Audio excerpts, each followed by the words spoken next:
Welcome to a Song of Ice and Fire Symposium. My name is Snav and my pronouns are they, them. And my name's Harmit and my pronouns are Hershey, like the chocolate. And this is A Clash of Kings, chapters 47 and 48, Arya and Daenerys.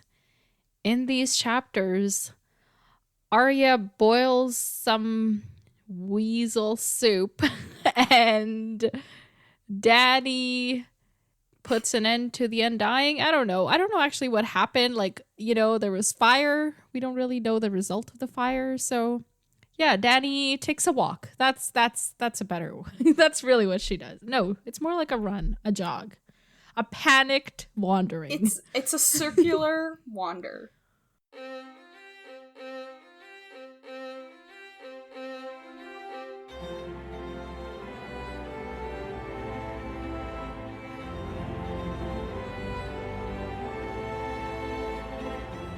Welcome to the podcast, everyone. Here we are to the exciting chapters.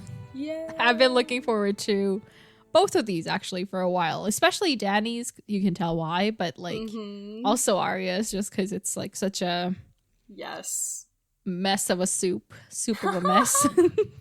Mess of a soup. Yes. Okay, so Harmith, who died in these chapters? Bro. Okay, wait. Okay, hold up. Well, all the guards and stuff. Yes. Yeah. I was going to say prisoners, and then I was like, that's not the word. Guards. Yes. All the guards, like the 10 guards, and then the people who died in the, fighting there. And then...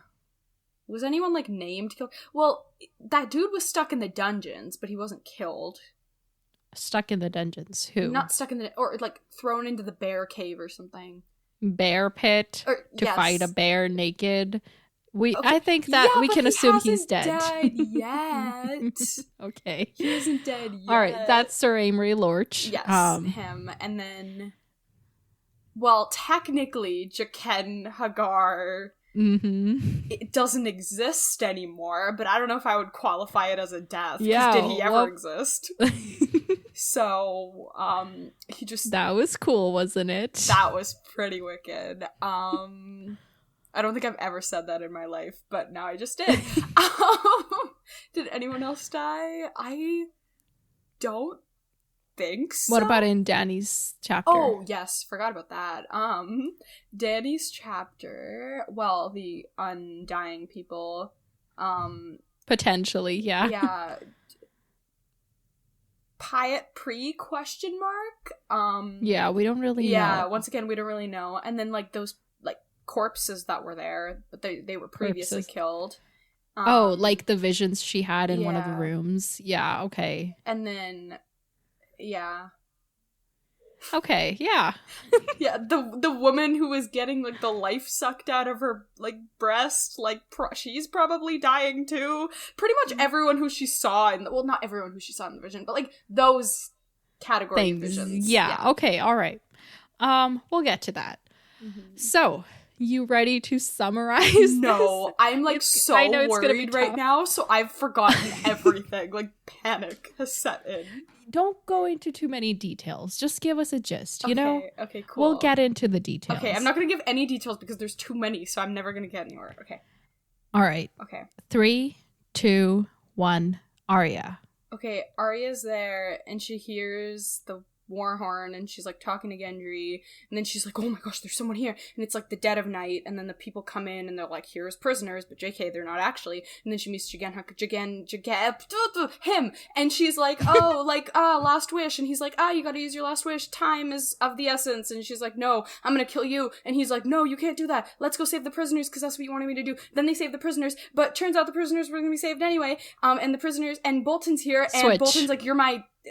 Dany. Dany. Frick. Okay, Dany, she Pyatt Pree takes her to the correct door, is like, bro, you gotta turn right, you can only go up the stairs, nothing else. She goes in, at one point she has to take the ones on the left, but they're technically the ones on the right. She sees all these visions, she sees all these people, she eventually, gets to the Undying, and then she's able to defeat, or Drogon is able to, like, defeat their, like, power source, and she finally gets out, but then Pyatt Pree's like, ah! But then the other people are like, Pyatt Pree! Okay. Pyatt Pree! Oh my gosh. What did you call Jaqen Jack? Well, I've got to listen back to it. It was really hilarious at that time. But I was just like, Jaqen, and then I kept like hearing it wrong. I was like, I'm saying it wrong, but then I was like, I don't have time to think about the fact that I'm saying it wrong. If you guys can't tell, I'm like fully panicking right now because I don't want this to be Brand 2.0, and I'm like terrified for my life right now. I'm very sorry. It won't be. The last time I was, stressing, and you were just, huh? Like, your face was so, like, no, what? That's because at that point in my life, I was so out of it that I don't think I had the capacity to care. Yeah, I was talking to some people about, like, not wanting that to be repeated today, and they were like, oh, that was, very early in the books. Like, I didn't really care yet. It was just kind of like, I was like, okay. Because at that point, I think we were so used to nothing happening in the chapters that when something did happen, it's like, I was still in that mood of like, okay, nothing happened and that yet. was our first, like, time something doing happened. Multiple chapters as well. Oh, okay, that's definitely what happened. Because I was... Because I think the Bran chapter, we were just going to read it all by itself, but then I got impatient and we were like, we're going to read 2 more. And then, like, a week passed between you reading. Anyway, okay. Yeah, we're here now. Moving on. Okay, so. Okay, let's talk about Arya. Let's go. Let me do it. And let me do it. I'm going to start talking about it. And if you have anything to say, just interrupt me and then we can talk about it, okay? Sounds good. Okay. So Arya's hanging out with her boy Hot Pie in the kitchens because, he's up early making bread and she apparently doesn't sleep because she's the ghost of Harrenhal now. Yeah. I'm like, you work all day. Aren't you exhausted? Right? Like, she's talking about, I can sneak anywhere. Nobody cares. Right? But I'm like, do you want to be doing that? I would just want to be asleep all day. No. This chapter, all of that gave me a lot of Harmut energy, and I was here for it. I've never related to Arya more than being like, yeah, I am exhausted from the day, but I can't sleep right now. I'm gonna use this time to catch up on all the things I want to do. Yeah, like her being like, okay, now I can go learn sword fighting. Like, all her ambitions just coming through. Felt that. Yeah, and she's like, let's spit in Amory Lorch's food. And Hot Pie won't do it, but, she's like, it's you can't taste the spit. And he's like, and, she's just talking, and then she hears the sound of the portcullis going up, and she's like, I'm gonna go see what that's about. So she pulls up to the front gate, and turns out that Vargo Hoat, the mighty goat, is returning from something. I don't know. He was out and about, and he has northern prisoners because Roose Bolton tried to attack Vargo Hoat's people, or so he tells, Amory Lorch. Yeah, and I was like, bro, you just tried to... Yeah, no, this was weird. But I was like, okay, whatever. Did you see it coming, the twist where it's like, oh, they were gonna, be freed anyway? I didn't see it at this point, but I saw it, like... I saw it... I think I'll tell you, like, when I get to it, because then I'll, like, know the exact part. Because there's, like, hints throughout the chapter. Yeah. So here... Didn't suspect the thing because I was already like, oh, Bolton's not gonna be able to get it, so I was like expecting him to be caught. So I was like, oh, of course he was caught. Like, what was he thinking? But then I think somewhere along the way, I just somewhere like with the hints. I don't remember where, but it's definitely in my notes. Somewhere I was like, and then especially also when Jaqen was like, okay, yeah, let's do it. I was like, at that point, I was. Just I don't think Jaqen knew either, though. It felt like Jaqen knew, though. Like, I know after he was like. after Jaqen was like, oh, you're not catching on to what's happening. But it just, like, I don't know why. To me, it just felt like Jaqen knew, like, just so maybe that willingness. He was so willing to do it. It's like he knew it was going to happen anyway. But if it was going to happen anyway, wouldn't he have, then like, why would cued he... Arya in, and then, like, why would he, you know, that's humor her fair. this way kind of thing? That's fair, yeah. I guess I just assumed that he would know everything. Like, he's just another Varys in my mind. He just seems so all-knowing, yeah. Yeah, I think that's kind of what happened, where I was like, of course he knew. Okay. Yeah. So, anyway, the prisoners are here. Arya recognizes some of their sigils, and she's, like, thinking on it, but she can't really do anything. And, you know, the castle's waking up because of all the noise, and she sees her new, like, supervisor person, what do they call him, Pink Eye, wake up, and she's like, oop, gotta go hide from him. So she runs to the Godswood. No, before even the Godswood, she's just wandering, and she comes upon Gendry in the smithy, and she's like, hey dude, you gotta help me, you know, we can do this. And like there's like more than 100 captives, even fewer people around, like and like that's one clue, kind of like that there's more captives than there are actual guards. And Gendry's like, yeah, why would I risk my feet, because you know Varga Hoat is known for chopping people's feet off. Why would I risk my feet to just like work in Winterfell instead of Harrenhal? It's all the same to me. I'm just making you know, weapons and armor and stuff for people. So, and Arya does not get that, and she's just angry. Yeah. She's like, oh, he's useless anyway. Yeah, because she's like, but you're my friend, so you should risk everything for me. Yeah. Just because she is very impulsive in that way, and she's been afforded the pleasure to, like, be impulsive in that way before. So she's like, I would do it. Like, why wouldn't he? But it's like, she just can't see that, like, he doesn't have a stake in this. Yeah. He's just here to survive. Yeah. So that's like, he does not help her out. So she like runs away angry, and she's thinking about Jaqen Hagar, and she's like, oh, it's really cool that, you know, I have a third wish. As long as I have a third name, I'm not a mouse anymore. I have power here. Yep. So she's kind of been like avoiding him because she doesn't want that to be gone anymore. Yeah. And she's also like, he's a little I don't know sus. If I trust How that did guy. Do that? Yeah. Yeah, because, you know, she's remembering back to how he was in chains and Yoren knew he was dangerous and he did something horrible to be in the black cells in King's Landing. So, yeah. What about that? We'll talk about Jaqen maybe like as an entire persona later. Like, let's not get stuck on the details here. Oh, and she's like, oh, Rorge and Biter are probably demons that he's called up from hell. That was funny. And later when like he's gone but they're not, she's like surprised. She just assumed that they would like disappear with him.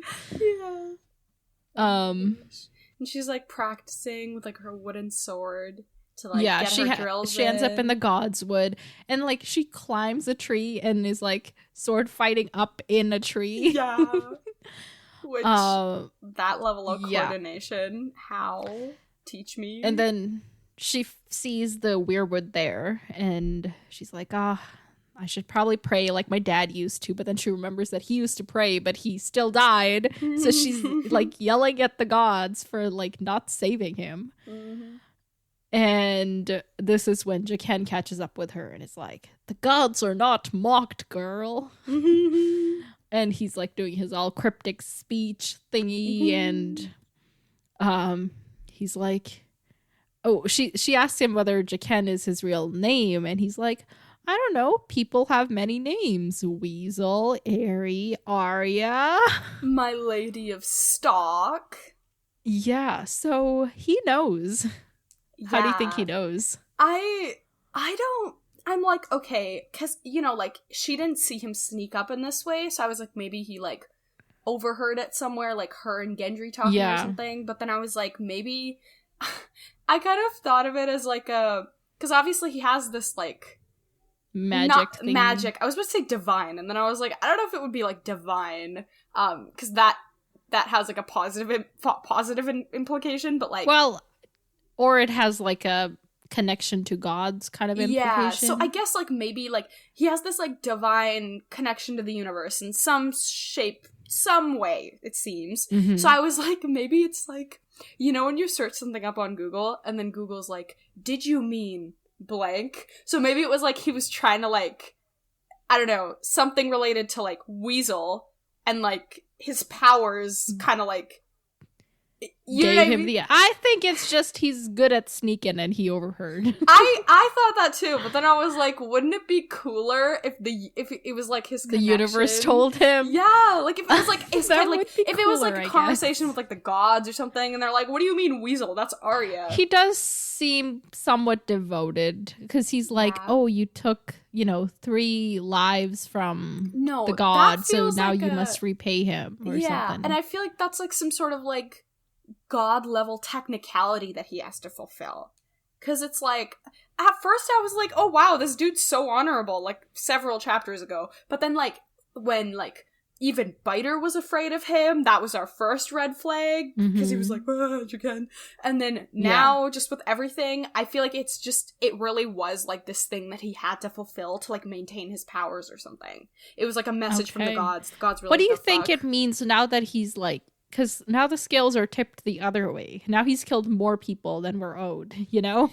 Yeah, but I think that's okay, because I think the gods are okay with you giving them more. Like, as long as you're not taking from what is theirs. Oh, okay. So it's okay. So all right. it's like a, yeah, it's kind of like a, okay, you owe me this, but if you gift me more, like, I'm not gonna give it back type ordeal. Okay, all right, I guess. Okay. So then she's like, oh no, he's like, oh no, you gotta give me a name. I got places to be. I can't be hanging around here. Mm-hmm. And she starts getting into the technicalities of this, death. And she's like, I can name anyone, like even your dad. And he's like, well, if I had a dad, sure, and you knew his name, then yeah, I would kill him. Mm-hmm. And like, it might take a day, a week, a month, a year, but it'll happen. So there's like no like set timeline. So I guess it's just it's like he has to physically be there, because when she was talking about like the Joffrey thing, he's like, okay, yeah, like I'd have to he like can't walk just there snap or a finger and whatever. Joffrey's dead. Yeah. So it's like, it is this like, it really is like he has to be there. So it's like coming directly from him. You know what I mean? It's not like he's like, hey gods, can you do this? Okay, thanks. It's like he has to go do it. Mm-hmm. Yeah, like, have we really seen him? Well, okay, no, sorry. Other than there changing every his time, whole yeah. ass face, have we seen him do any other kind of magic? No. Because I just, like, to me, he just feels like a really good assassin who's in some kind of, like, a death cult, you know? Death cult. It's so easy. Because there's the gods thing, and then, you know, they just be killing left and right. Yeah, that's true. But, like, I'd rather have it more like magique, you know? Okay. Because now, all right. like... I mean, changing your face, pretty magical. Yeah. I feel like that's not a very death cult vibe. Isn't it? I don't know. Okay. Sorry. So, blah, blah, blah. What happens? And he's kind of like... but yeah. And there's this, like, sense of, like... He's in a rush. There's this sense of, like, time's running out. I got places to go, yeah. And he's like, a man hears the whisper of sand in a glass. So, time's running out. And now, so evil child. Well, that's later. So she is like, okay, so you promise whoever I name, you will kill them. And he's like, I swear by all them gods. And so she whispers his own name, or Jaqen Hagar's name. And but this the is where dude... this is where I get a little bit lost. Because he isn't Jaqen Hagar. Maybe... But also, while maybe it's he has that face, he is Jaqen Hagar. See, that's or the maybe conclusion. It's the intention behind it. Like... No, because he literally said, he was it like, also you need felt to like know... he couldn't not be Jaqen Hagar until he had, like... fulfilled Jaqen Hagar made this promise and whatever. He couldn't... It felt like he couldn't switch until he... Actually, that makes a lot more sense, because then, like, why would he be trapped in the dungeons? So maybe it is like that. He had to, like... There's, like, a certain... There's, like, the things that he had to fulfill and, like, do. Yeah. Maybe that's, like, a magical requirement. Like, you gotta do this before you can change. Or maybe it's, like, a personal, like, honor code of some kind. Like, I gotta pay all my debts as Jaqen before I can I don't think it's the somebody personal else. honor code. I think it's, like, the limitations of magic. It's, like, you can't just, like, sneak around the technicalities. Okay. I guess, yeah, I guess that makes sense. Because, like, in that moment, he is Jaqen Hagar. Yeah, so anyway, she's like, yeah, you gotta kill yourself unless you help me. And he's like, you want a friend to die? And she's like, well, you're not my friend, otherwise you would help me. I would never kill a friend. And he's like, okay, fine, if I help you and we're friends, then does that mean that you'll unname me? And she's like, yes, I guess I will. So that's when he's like, okay, let's go make some stew. Yeah. And he sends her to the kitchens to get the broth rolling and stay there until he comes and gets her. Yeah. And she goes to the kitchens, she's like, okay, go make your broth. And the cook is like, I'm making it, but it's gonna take its time. And just all the whole thing. Yeah. And I love the cook calls Vargo Hoat his goat ship. I love that little like insult. Like, I don't know. I just love all these really terrible puns. Yeah. Then she has to like go get is it Pia? What would you say? What that girl's name? How would you say it? Pia. Okay, I think in my head I said Pia, but the audiobook narrator, who we know not to be that reliable, says Pia. Yeah, no.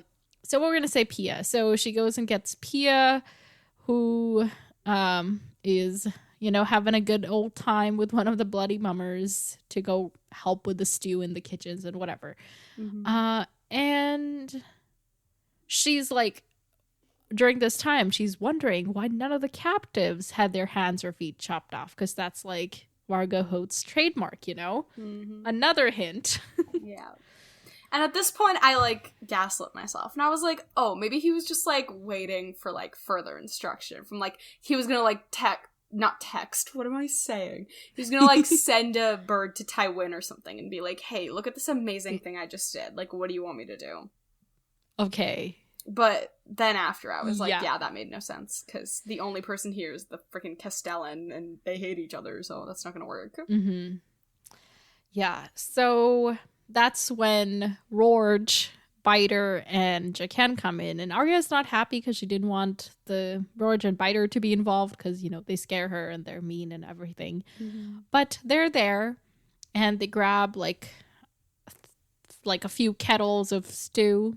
Broth. I keep like changing what I call it. Sometimes it's soup, sometimes it's broth, sometimes it's stew.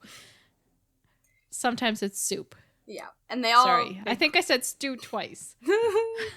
Yeah. Either way. So they grab all the kettles and they bring them over to the Widow's Tower door, and they're like... Yeah. Hey. I think this was the first time I realized just how big Biter is, though. Because, like, Jaqen and Arya have one kettle between the two of them, and Biter's just got two in each hand. Yeah. So that's ooh. Yeah. That makes it even more impactful that he's afraid of Jaqen. Yeah. Because he's like such a big dude. Yeah. So yeah, they grab the kettles and they head on over to where the prisoners are being kept in one cell. All of them in one cell. So convenient. Yeah. And I guess that makes sense because like even if if the bloody mummers were going to free them, it would also make sense for them at that point to be in one cell. Yeah. So they go over to the guards, and the guards are like, oh, okay, fine, food, yay for us. And as they're like gathering to eat the stew, one of them realizes, is like, oh, where's the bowls, where's the bread, where's the spoons? And that's what, like, before they can like really think about it, they throw the boiling broth over all the guards, who are burned and scalding, and one of them gets like hit in the face like really hard with the kettle, so he dies like immediately. And Jaqen and the dudes, like, they fight the rest and all of that, and then they free the prisoners, who Arya says didn't seem as badly wounded as they had when Margot Hote had marched them through the gates of Harrenhal. Mm-hmm. And that's also, like, right after that is when, is it Robert Glover who's like, oh, was this Hote's idea?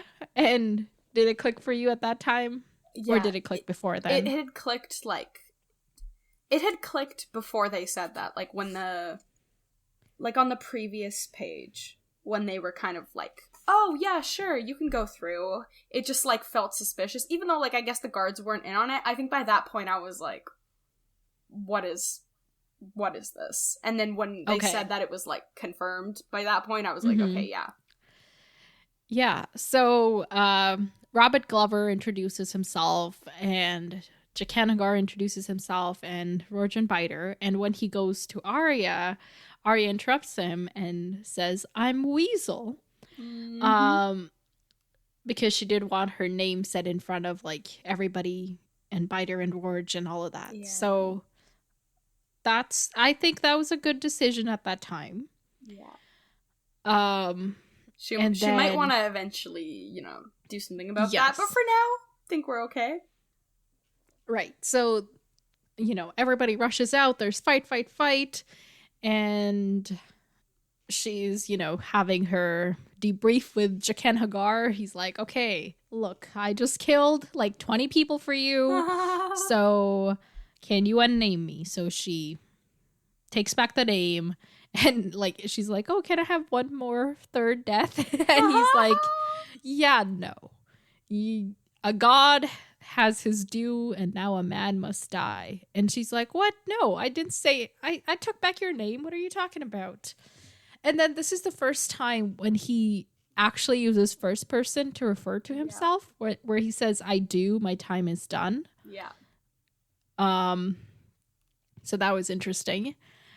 And then Jaqen passed a hand down his face from forehead to chin, and where it went, he changed. His cheeks grew fuller, his eyes closer, his nose hooked. A scar appeared on his right cheek where no scar had been before, and when he shook his head, his long straight hair, half red and half white, dissolved away to reveal a cap of tight black curls. He grinned, revealing a shiny gold tooth. So he's a changed man, literally. What did you think when this happened? I just remembered, I was like zoning out. Where it actually kind of started to click for me was when he was like, oh, I thought we were going to be treated well. Like the prisoner was like, because that, I was like, are you an idiot? Well, that's actually not so unexpected because they are highborn prisoners. Is that like, that's a thing? A thing, yeah. Oh, okay. See, that like made me fully suspicious. I was like, I just did not. That's funny. So the wrong clues led me to the right place. Yeah, like it is an indication of like they were probably hoping that they would be put up in like more comfortable, rooms. Yeah, exactly. But it didn't like really. But yeah, anyway. Yeah. See, I was like, oh my gosh, that. Yeah, like if you remember, they were talking about how. How, like, Tyrion's scheme to free Jaime for murder run? Right, because they were just they were, like, roaming freely in the castle, yeah. Yeah, but like even Jamie, he wasn't roaming freely, but he was like in a nice room. Right. But now that he tried to escape, now he's in the dungeons. Okay. Gotcha. Wow. Yeah. So they really like have these pleasantries. All right, buddy. Yeah. And oh, by the way, last episode I couldn't remember the word envoy. I was like the go-between. Like Cleo's Frey, he's the envoy. Right. That's the word I was looking for. Yeah. I know that doesn't matter anymore, Yeah. but I have no idea what conversation it. that's from, but cool. But yeah, he's got them teeth. Yeah, gold. so what did you think when this happened? I was like, my first thing was like, is it someone we know? Because like when they did the transformation, I was like fully like, oh, this is about to like, I was like eagerly reading the description to be like, who is this? Because I just assumed it was someone we would know if it's a transformation. And then I kind of was like, huh? And then by the time we got to the coin part, I was like, okay, like maybe this isn't someone that we know. But I was just like, okay, clearly this is someone like not from Westeros. But I was just like taken aback. I did not see this coming. This is the most like casual use of magic we've seen. Yeah. Like we've seen like blood magic and rituals and like birthing shadow babies, but that's all very intense. Yeah. This is just a hand passed over his face. He literally just moved his hand. He just moved. He did what I'm doing right now. This does nothing.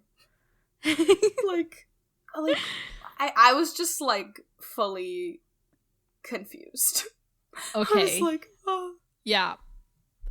So, Arya is obviously stunned. She's like, I want to learn how to do that. Show me. Yeah. And he says that you can, but you have to come with me across the narrow sea. And this was really interesting that she was like, no, I gotta go back to my family. And her curiosity didn't like take over. But like also she's been gone from her family for like 2 years. So I guess it's not like that. You know what I mean? Big of a deal. But at the same time, it was just this super adventurous She's choosing child. Her family over like her kind of like want for adventure. Yeah. I guess. Yeah. Yeah. So he's like, yeah, well, then I can't hang out with you because I have duties too. And he gives her a coin. She bites it and realizes it's like an iron coin. And he tells her that if the day comes when you would find me again, give that coin to any man from Bravos and say these words to him, Valar Morghulis. Wow. And he makes her repeat it so that she has it like down, and he leaves. So what do you think that means? Okay, this is such a stretch. But, okay, so I was like, what does this sound like? Because you remember last chapter when I guessed the names of the chapters and I wasn't thinking? So I was like, maybe I need to start doing that with my predictions. I need to, like, think, but, like, not, like, really, like, think about anything. So I was like, Valar Morghulis, what does that mean? And I was like, Valar, Valor. Morghulis, Morg. And what I got from that is that I think that he's, like, okay, bear with me. He's, like, some sort of, because, like, the implication is that everyone in Bravos, you know, has some sense of who he is and where he is. But, like, also, he's technically been missing now for some time. So I was like, how is it that everyone's supposed to know him, but we haven't heard any talk of, like, oh, there's this guy missing, or, like, you know what I mean? Like, the super important figure missing. And the conclusion that I got to is, like, he's not, like, he's not known as this, like, living entity. He's known as this, like, myth or, like, legend, hence, like, you know, the word Morg and Valor comes in, where he's, like, he's more of this, like, you know, like, they do, like, their songs and stuff, so he's, like, kind of that more of, like, he's like a myth or, like, a story that's told to kids a lot. Like, So, Valar Morghulis is a way, like, is like a title he has, kind of? Yeah.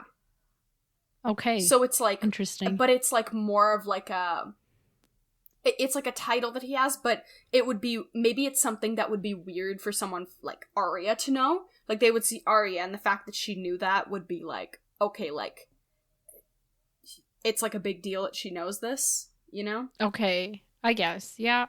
Yeah. Okay, but that's not a bad that's prediction. where my brain went, because I was like, I don't freaking know what this means. I What think is this word? I think when you were like Valor and Morg, like that was a really good way to go about it. Thank you.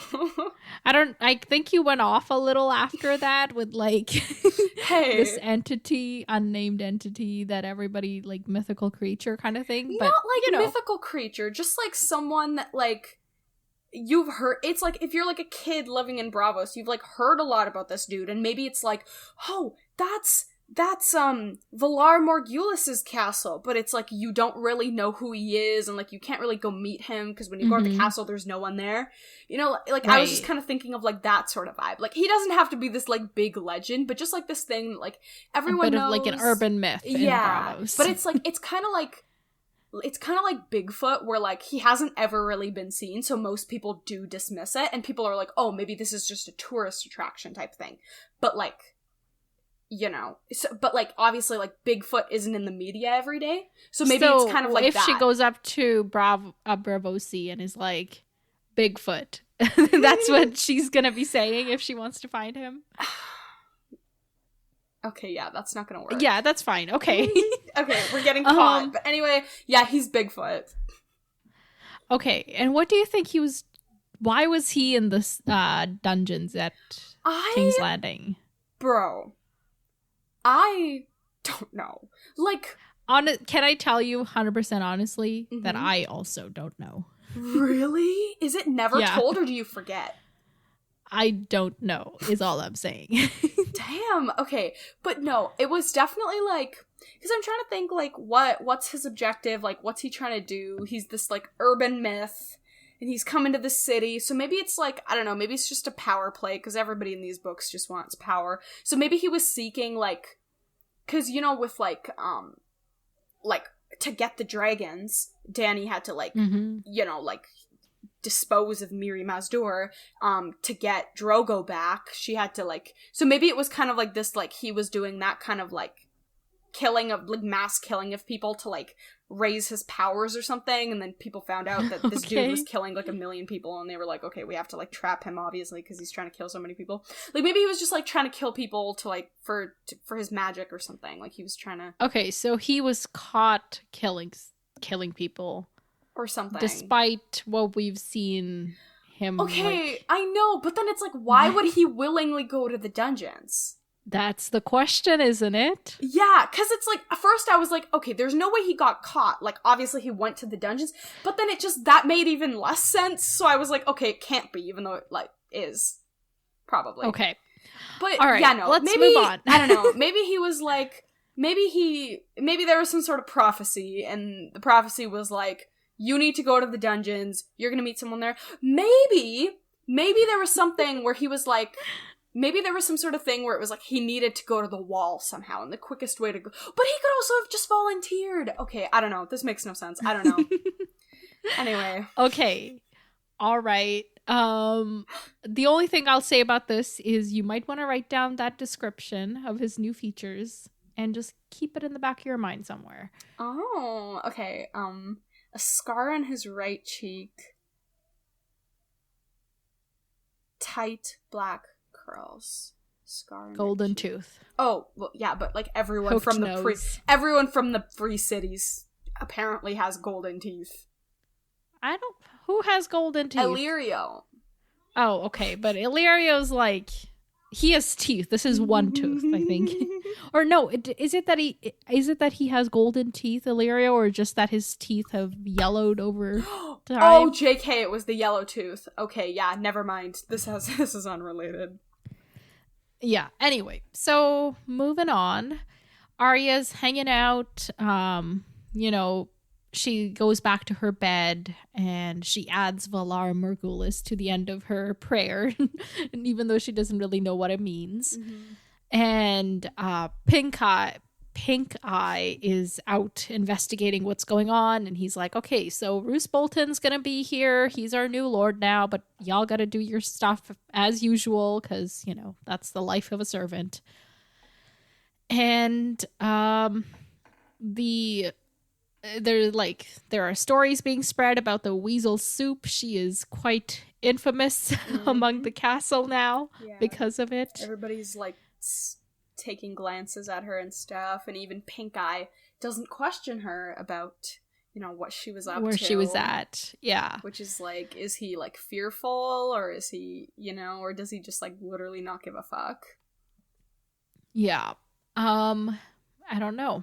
Maybe it doesn't matter. I think he fears her because she is iconic. Yeah, she's in league with the people who freed the people who are in charge now. Yep. So anyway, that evening, Roose Bolton arrives and he is introduced to Arya because, you know, she's she's Weasel of said soup. And Jaqen, so like she got the credit for that. For like the soup and everything. But like I wonder if that was like an intentional thing or on Jaqen's part, or if that's just how like the, you know, dice rolled.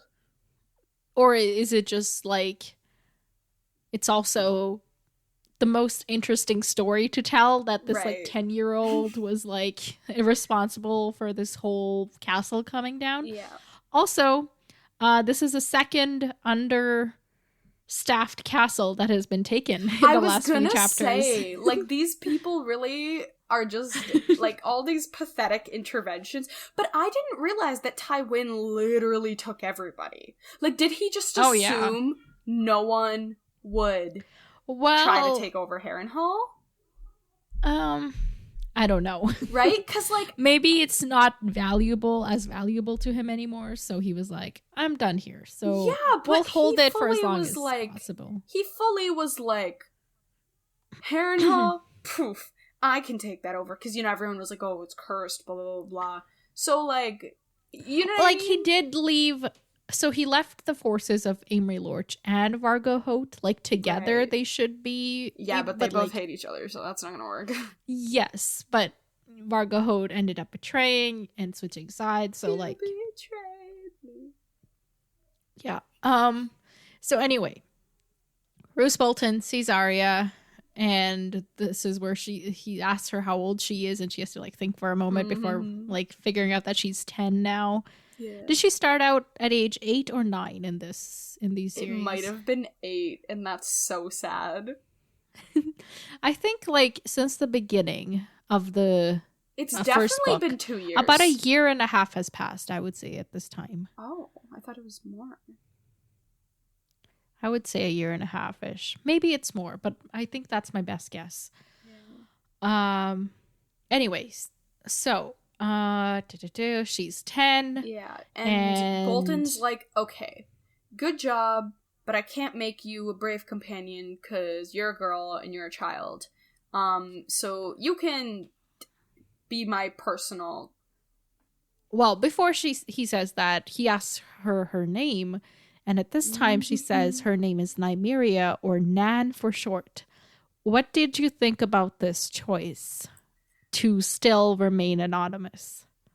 I didn't like it. Because, okay, word gets back to someone, and, like, I guess, like, no one's gonna, like, remember her wolf's name, but still, it didn't seem the best. Or, like, no, not even the fact that she said Nymeria, because Nymeria the fact that she didn't was reveal named her name. After, Nymeria is named, the wolf is named after the queen, the Dornish queen. Oh, okay, right. So, right, and people wouldn't remember a child. Yeah. Right, okay. So, like the fact that she didn't tell him... I think, like... Yeah, I was thinking about that, too. I was like, should she reveal herself? Or, like, when should she reveal herself? But I think, like, at this point, it really is, like, trust no one. Like, she's still on that mentality. Like, even though these are northern men, I think she's still kind of, like... I think she's making the smart choice at this point until she knows them, gets to know them, or finds somebody who she does know from... Yeah, and I think because it's Arya. Also, like, Bolton's here now, but also there's still these people that up until a couple minutes ago were loyal to Tywin and could potentially want to win him over. So maybe if they, like, stole her or something, like, she doesn't know that Bolton's gonna protect her, right? So I think, like, regardless of him being a northern man, this was just good, like, until she has a solid way to be safe. But at the same time, I'm like, bro, like, you gotta trust someone at some point, right? Like, you don't want these the people sooner you tell them who you are, the sooner you might be reunited with your family, you know? Yeah, but it's like, they're not gonna, like, are they, like, I guess because it's Arya, they might, like, she's literally the sister of the King of the North, and, like, they're, so, yeah, but it also, just... who's to say they would believe her, though? Because she doesn't look like a highborn lady no more. That's true. They, like, even you remember at the Red Keep, they had trouble believing that she was Arya Stark. Right. Right, yeah. Yeah, that's true. But I feel like she could say something to prove that she is a Stark, you know? Like, something that only a Stark would know, you know? Right, yeah. Like, I'm sure if she really wanted to, she could prove it. Not in terms of her looks or, like, her behavior, but, like, say something to prove that she is. Okay, so, anyway. So, he accepts her name as Nan, so that's a nice old tribute to old Nan. Yeah. And he asks her if she's afraid of leeches, and she's like, what? No, they're just leeches. Who cares? And he's like, oh, that is the exact attitude I need in my cupbearer, because I like to be leeched daily or, like, frequently, bro, to purge myself of bad blood. Weirdo. And you'll learn that one of Bolton's, like, nicknames is Leech Lord. That's funny. But yeah, so she's gonna be his cupbearer, and there's that. So later that evening, she's serving, wine to him and Margot Holt as she watches Amory Lorch thrown in the bear pit. And she's like, yes, finally revenge for Yoren. Yes. Yeah, because it was Amory, right? Who'd come up to them. Yeah. Bro. Okay. This was good nice. Chapter? Yes, that was good. Yeah. I enjoyed it. It was very long. Took a while to get through, but I enjoyed it for sure. Okay.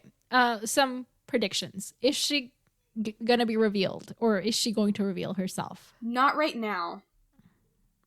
Like, maybe after, like, word gets back to, like... Because I think there's gonna be a point... Because, Catelyn's very good at putting stuff together. Like, you remember when she was putting all that stuff about, like, Cersei and the knife and all that together? So I feel like there's gonna be some point where, like, maybe Catelyn tells someone. But I think when someone knows both things of, like, Catelyn being, like... Or the Frey dude being, like, Arya wasn't at... the, like, King's Landing. Yeah, King's Landing. When that's put together with, this 10-year-old who calls herself Nymeria/Nan, I feel like when someone kind of gets both of those things together, they might put it together. Or, it could be much more casual than that, where, like, she literally just reveals herself to someone. But I just feel like at this point, she has just endured so much trauma at the hands of anyone that she's trusted ever, that it's kind of just, like, I don't think she's gonna reveal herself. I think she's just too traumatized at this point. Like, it would almost, like... I just feel like it's just, she finds so much protection now in not thinking of herself as herself. Like, every time when she's, like, before, obviously, like, her being a mouse wasn't, like, a safety thing. It was just like, oh, I'm a mouse.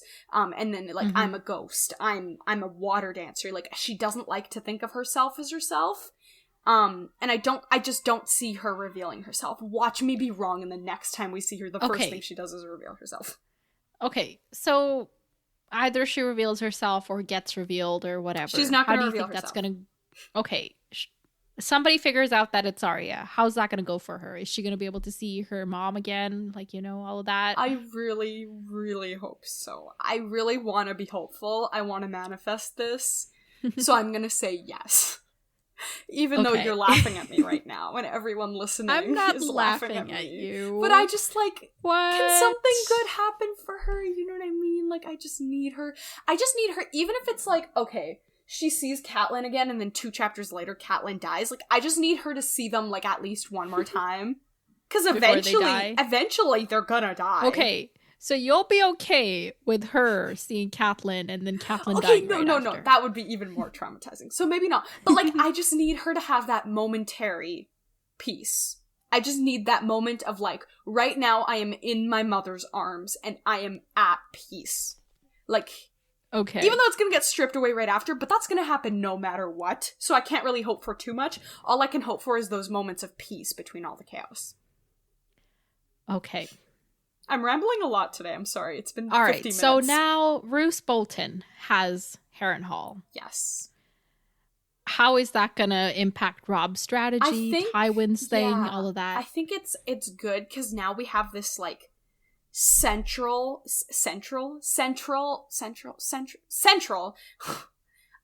location. You just said the same word so many times. I know, but it started sounding wrong, and then I kept saying it more, and it's still okay. Because now unfortunately, I was gonna say, we have Winterfell. No, we don't.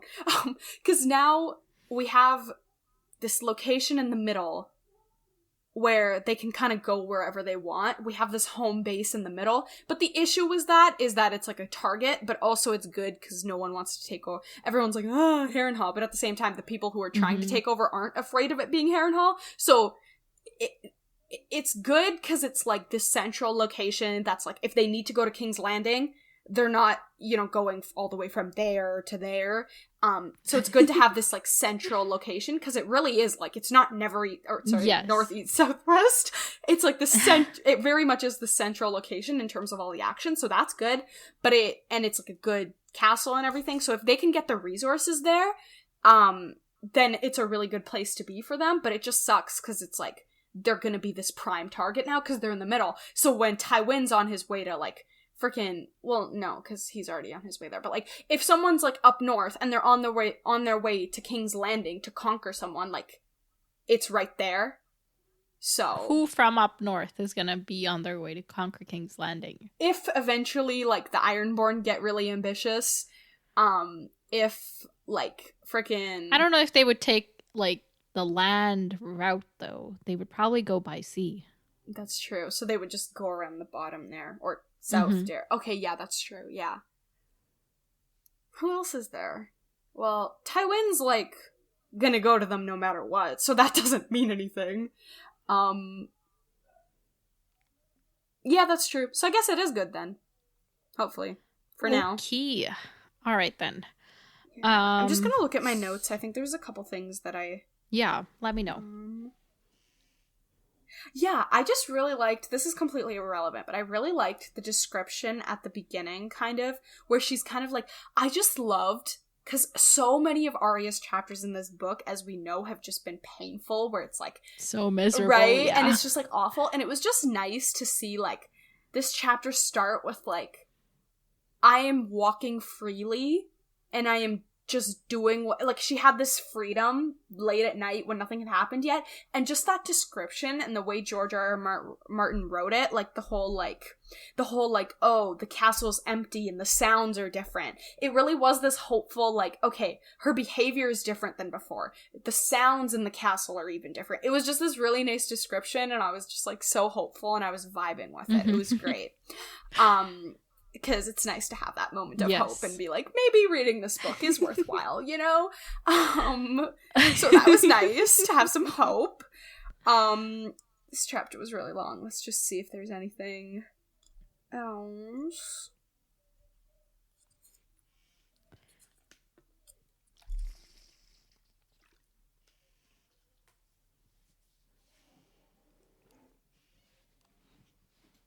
Yeah, I think that was... maybe everything? Okay. All right, let's move on. Yeah. So, Daenerys. You took notes? I tried. Okay. And so I'll tell you how we're going to do this. Okay. So as everybody here knows that it's a bunch of visions and prophecies and stuff like that, right? So I am going to ask you as we come upon each one what you make of it. Okay. And then depending on the vision prophecy, I'll give you like either what I interpreted it as, what it's most commonly interpreted it as, or like I'll just straight up tell you what it is because it's obvious. Okay. Or like it's like something that's happened, right? You know? Or I may say nothing, just because like saying anything might be spoilery. So Okay, we'll see. What I It can disliked vary. about this was that, like, this is what I don't like about the Vision chapters, is they rely on me remembering things that have happened. And it's one of those things where it's like, it's not that it's like gone from my mind, it's that I remember the gist of it, but these require me to recall details, which I just, like, I can't quickly search them up, or, like, you know what I mean? To, like, remember. It's okay. Like, things that you would have come across that you might have forgotten, I will remind you of. Okay, cool. Good. But yeah, I think for most of these I did have thoughts, but there was definitely a couple at the end where I think my brain was just tired and I was like, I don't know what this means, whatever. Yeah. Yeah. Some prophecy fatigue. Yeah. Prophecy. Prophecy. I'm trying to think of something that starts with P. Prophecy. But fatigue. Fatigue? Yes! Fatigue! I love that. Prophecy, fatigue. Just put a P in front of everything. Exactly.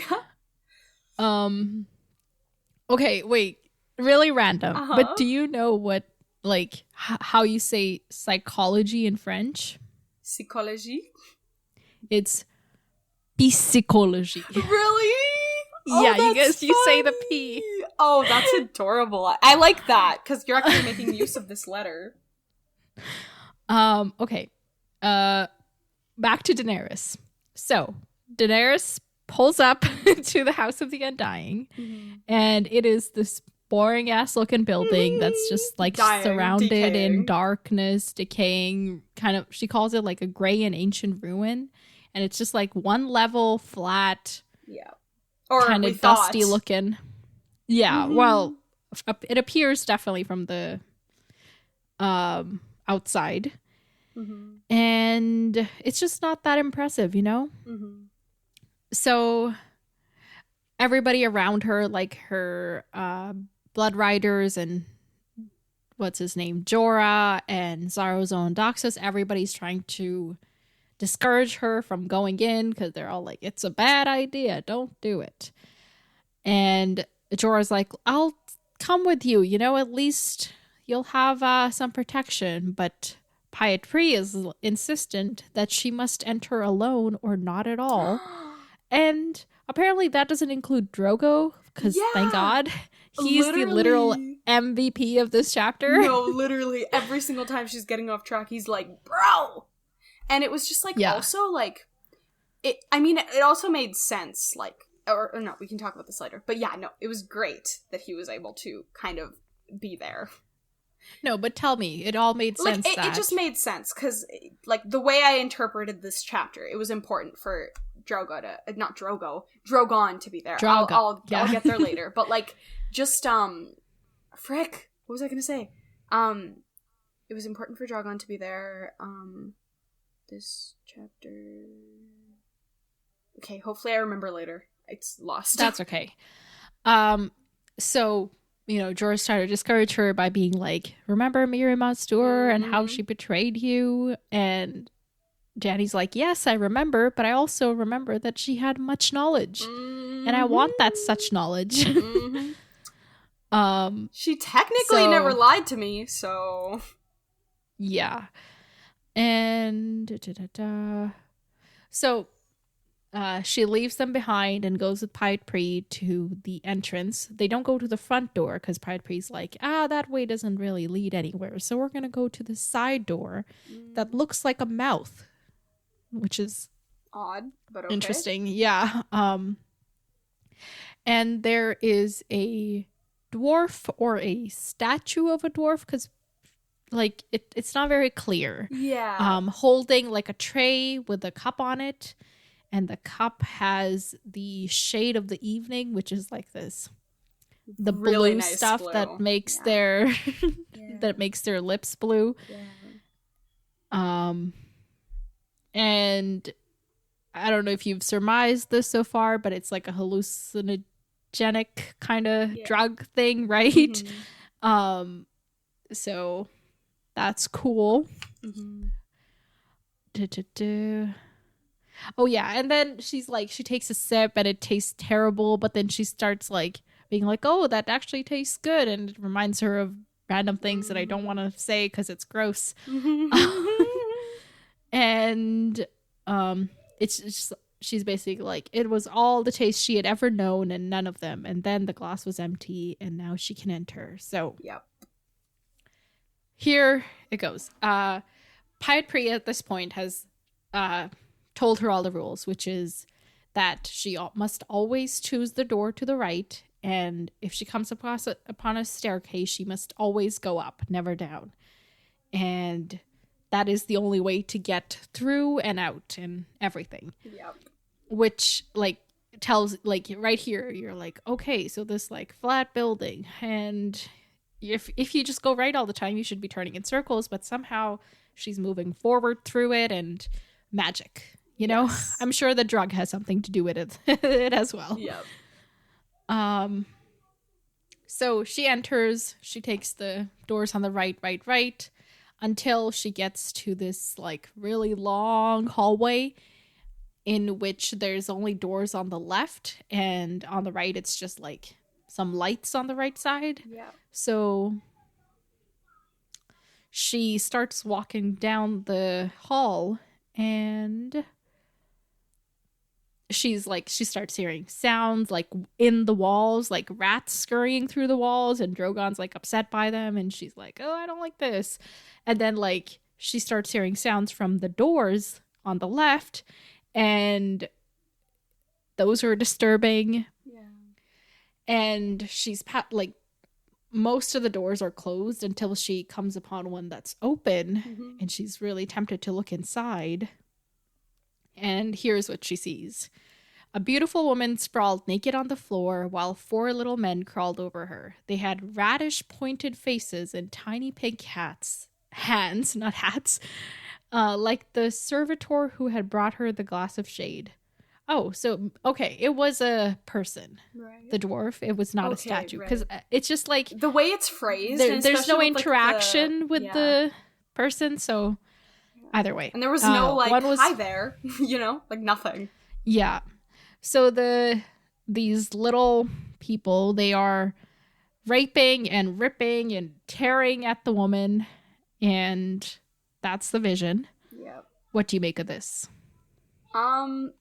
I thought it was like kind of like another, like, prisoner type gal. Like, there was another, because, like, she obviously isn't the only one. Because, you know, it's like most people who go in don't come back out. Oh, it's somebody who got stuck in the... Yeah, and now they're, like... House of the Undying? Yeah, and now they're, like, using her. Okay.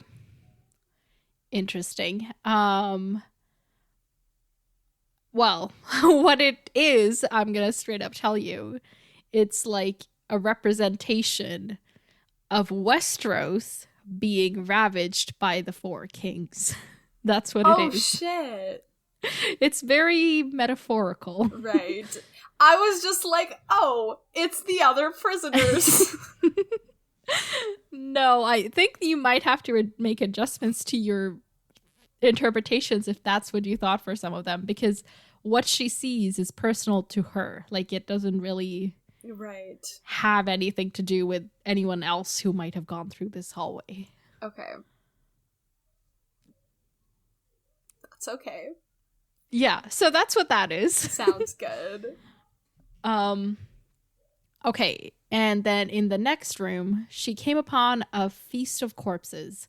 Savagely slaughtered, the feasters lay strewn across overturned... Let me restart that. It's so hard to read. Farther on, she came upon a feast of corpses. Savagely slaughtered, the feasters lay strewn across overturned chairs and hacked trestle tables, asprawl in pools of congealing blood. Some had lost limbs, even heads. Severed hands clutched bloody cups. Wooden spoons, roast fowl, heels of bread. In a throne above them sat a dead man with the head of a wolf. He wore an iron crown and had a leg of a lamb in one hand, as a king might hold a spectre, and his eyes followed Dany with mute appeal. What do you think of this? I was thinking it was like, because, you know, the northerners are, like, in the west right now, and, like, ravaging everything, and, like, killing people and doing all that really fun stuff. Right. So, but it's the man with the wolf is dead. yeah. So I was like, is this a Rob death prediction? Is this a Rob death prediction? I think it's a Rob death prediction because it feels like Rob is about to die. Okay, so let's say it's a Rob death prediction. How is he gonna die? I did not think that through.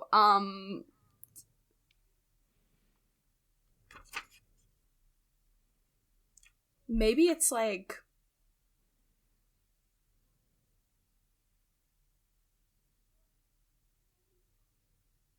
Maybe, like, instead of it being the people that they've, like, kind of ravaged and, like, all that, it's, like, his people who are lying dead there. And it's, like... Okay. It's like he's over them on this throne, but it's, like, he's still dead anyway. So these are like his people that he loses in the battles for the war. Yeah. And he himself dies as well? Yeah. In the battles or something? Yeah. Maybe it's like, because I'm thinking like he has the Iron Crown as well, so maybe it's like he is victorious and then is immediately killed. Like it's like you're like oh my gosh, well, like he already did it. has an Iron Crown, right? Oh shit, right, because they had that whole ceremony and they were like, oh yeah, gosh, you're King of the North. Oh, okay, never mind. Okay, yeah, so then it's just like, yeah, like the fighting, and then he also dies. Okay. Love that.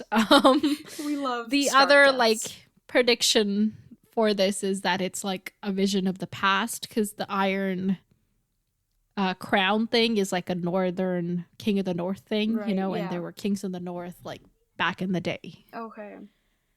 Yeah, so it could be Rob or it could be somebody in the past. I would like it to Or, not be Rob, like, but somebody, or like a whole other thing that we don't like know. any like wolf, so like any Stark. Yeah.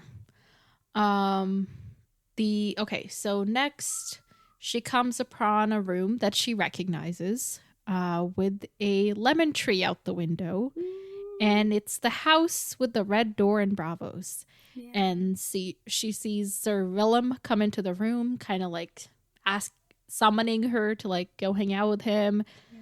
And it's like, oh my god, I ache for home, but this is not real, so I gotta go.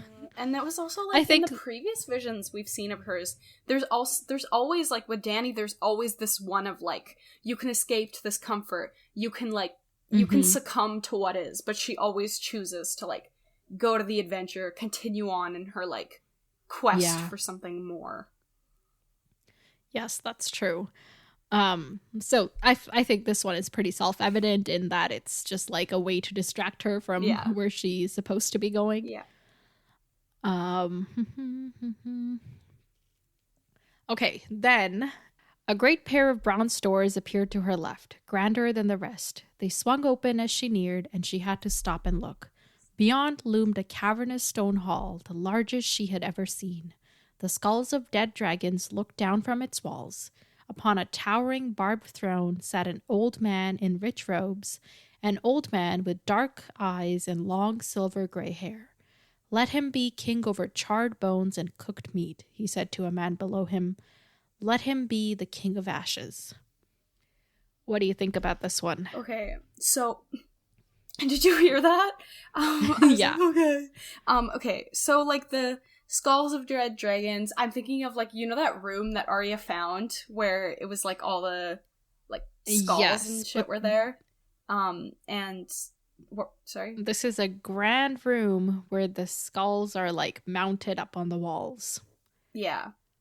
And then like the silver gray hair, I'm like, okay, I think that's... Okay, hang on. Let's come to a conclusion about which room this is. Mm-hmm. Like the great hall thingy. Where? At, like the King's Landing. The Red Keep? Yes. This is the throne room of the Red Keep during the time of the Targaryens, because it was Robert who put the dragon skulls away in storage before they used to hang on the walls. Okay. Yeah, that's yeah. I'm sorry, that was not clear, but like that's what I meant. Like that, I was gonna say like the gray hairs, like the Targaryens. So when the Targaryens You said still the had hall. by the hall, like the hall means the Great Hall. Like what? I'm not gonna mean the hall at Winterfell, Okay, all right. Like yeah. So that's what I'm. No, but like where they're kept now can also be a hall of sorts. So I just wanted to make sure. That's true. Okay, yeah, I definitely. Okay, so this is a Targaryen. Yes. Which Targaryen? I'm thinking like the dude who was the dude in charge when the rebellion happened. Was that Daenerys' dad? The Mad King. Yes. Dad. Okay, yeah. I'm thinking this is the Mad King, and the dude where he's like, let him be the King of Ashes is like someone who betrayed him or something. So, and this is the part where I was like, I wish I remembered details because I'm like, I can never remember back to anything about the rebellion or why it happened or what happened when Mad King was in charge. So let me tell you what it is. I'm just gonna straight up tell you. Okay. So this is indeed the Mad King. Mm-hmm. Like, it's never confirmed, but like everybody has come to this conclusion. Yeah.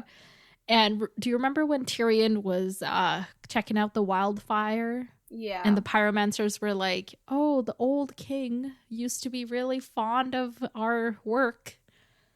And he loved fire and stuff. Right. So this is when, you know, Robert or Ned in this case came to take over the city along with the Lannisters. I guess the Lannisters got there first. Whatever.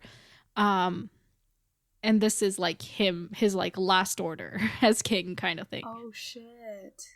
Yeah, he was like, well, if I can't have it, no one can. Oh, okay. Oh, shit. See, when I first read it, I assumed it was like a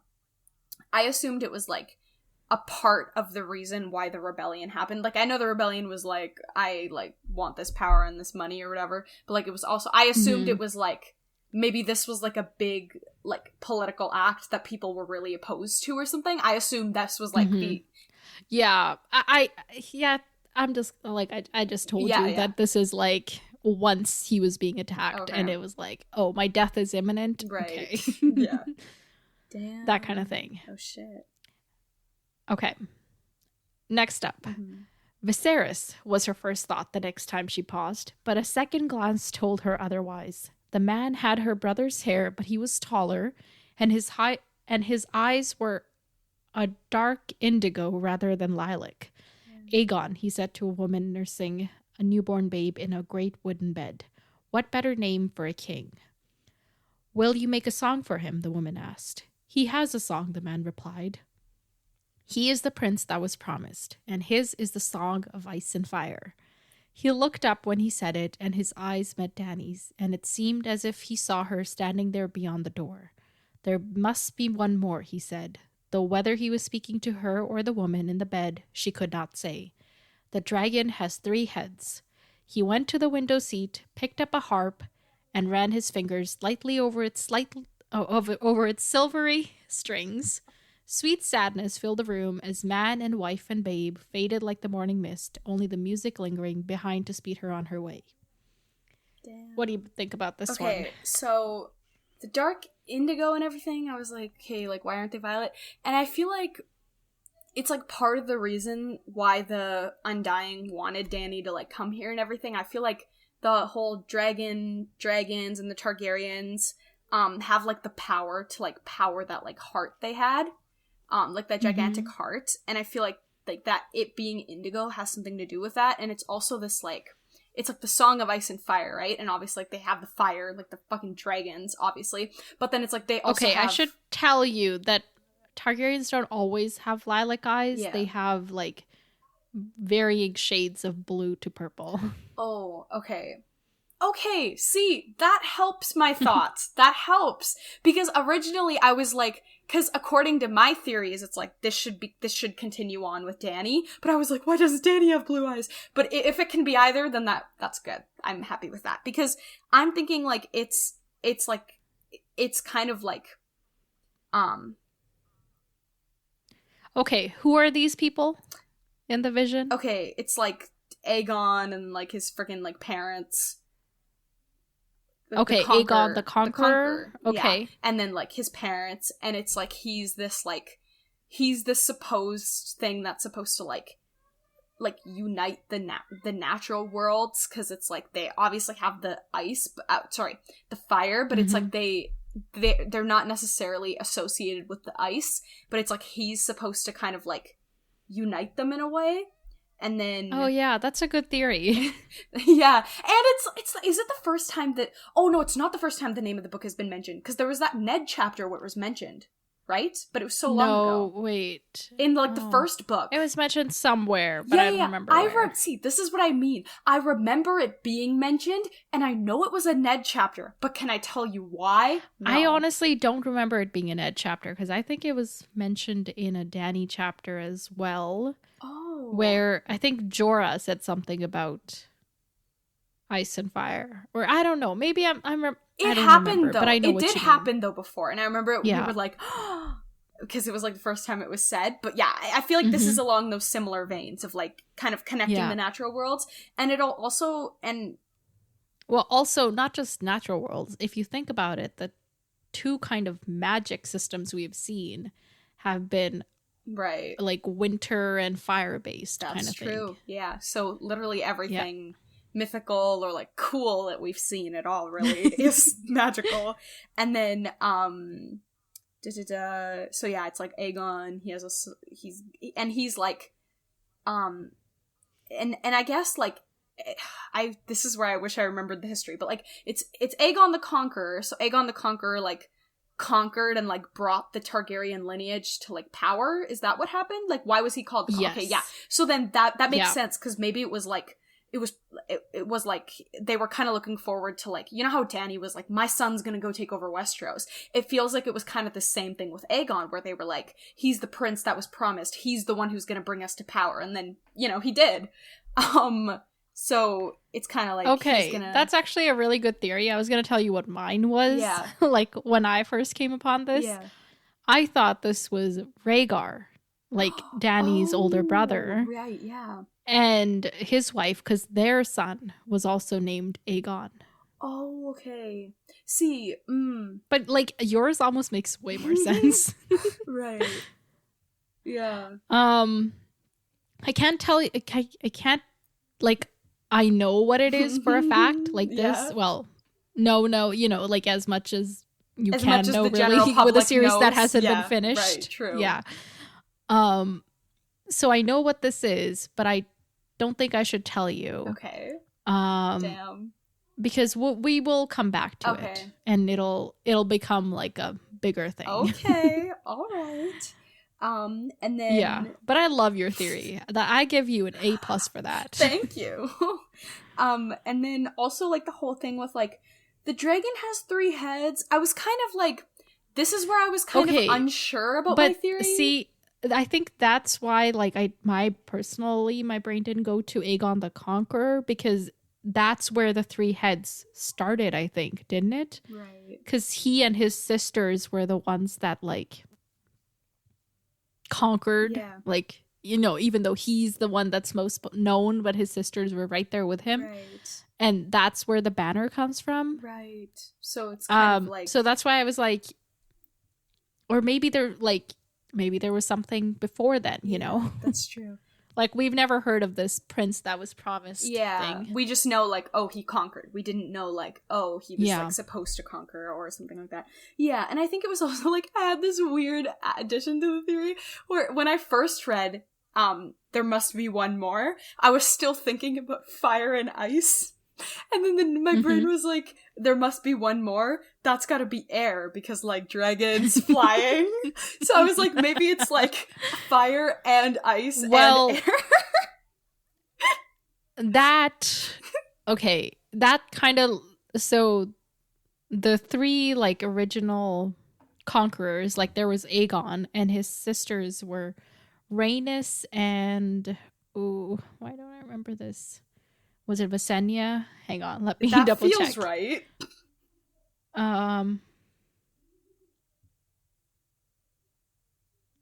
Let me just find them.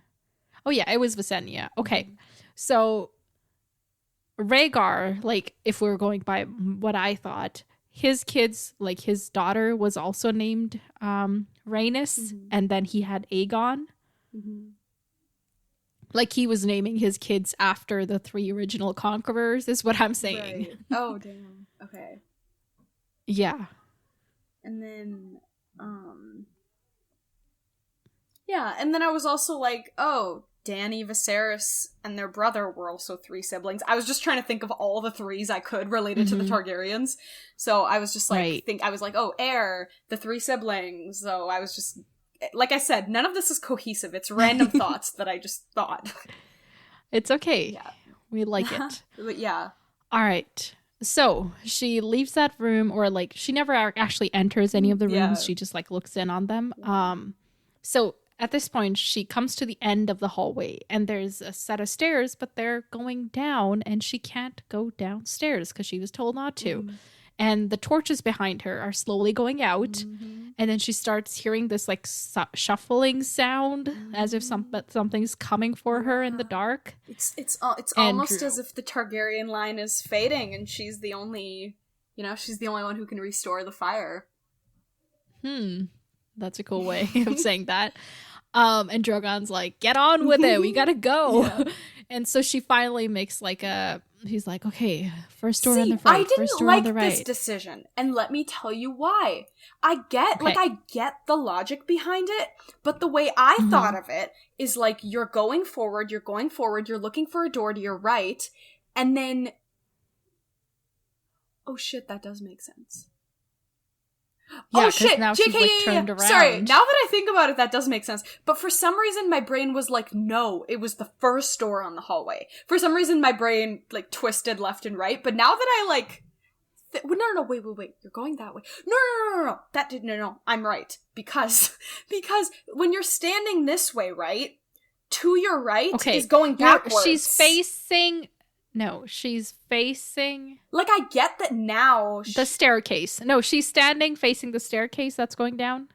Yeah, so if she's standing facing that and there's nothing to her right. So if she turns right again, there's again nothing to her right. But then if she turns right again, there's the door on the left. No, but if she turns right, the first door to her right...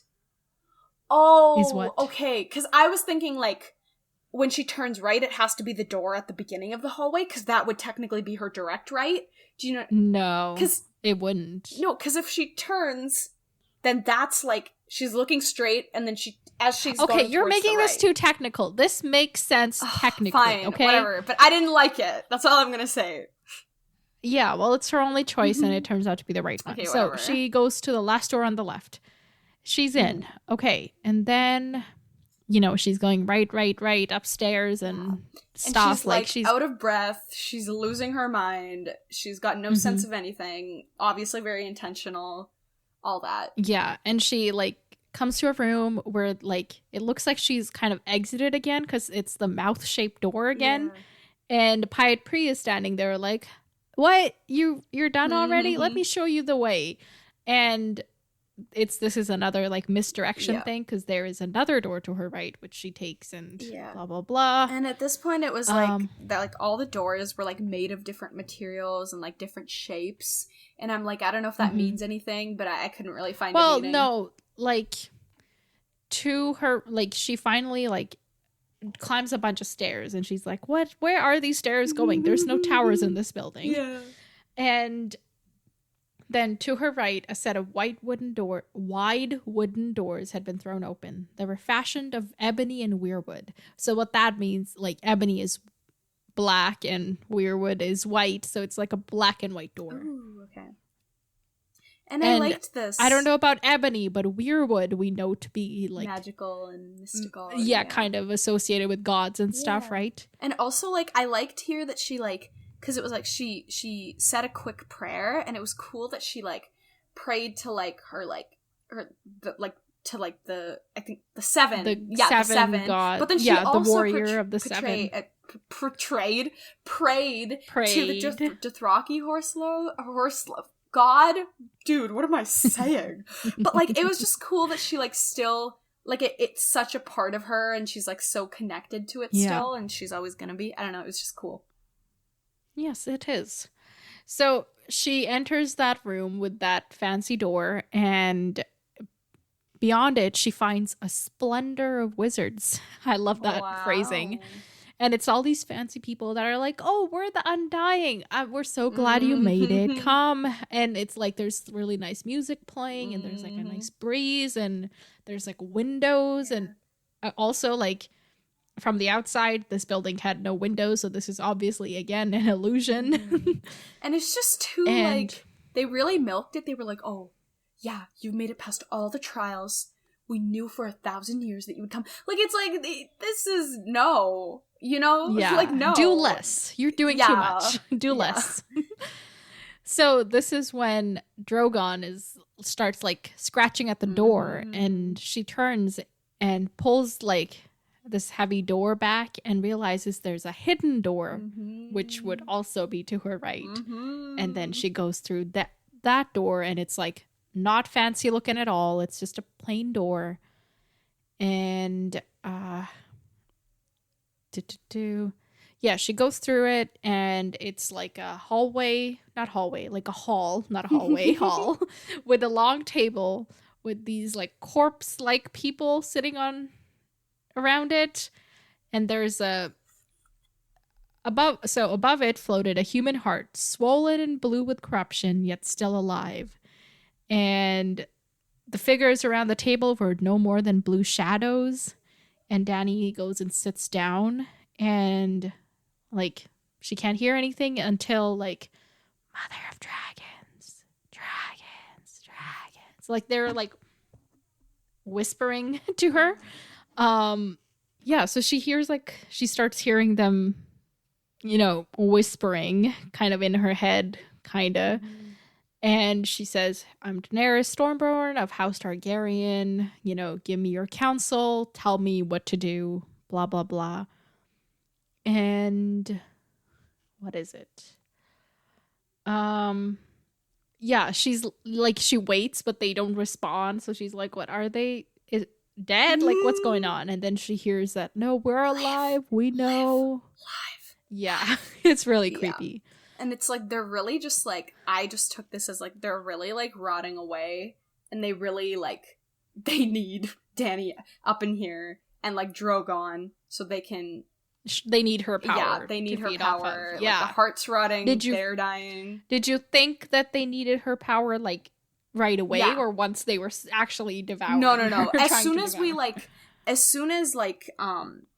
it was like, above it floated a human heart swollen and blue with corruption, yet still alive. And it said, like, as soon as it said, because at the end of that paragraph it says, there was no sound but the slow, deep beat of the rotting heart. As soon as I read rotting heart, it clicked. I was like, okay, that's why they're, like, tiring her out and, like, you know, giving her all this stuff. Like, that's, because at first I was like, what is the point of this? Is it, like, because you know how, like, I was like, is it, like, supposed to be this thing of self-discovery?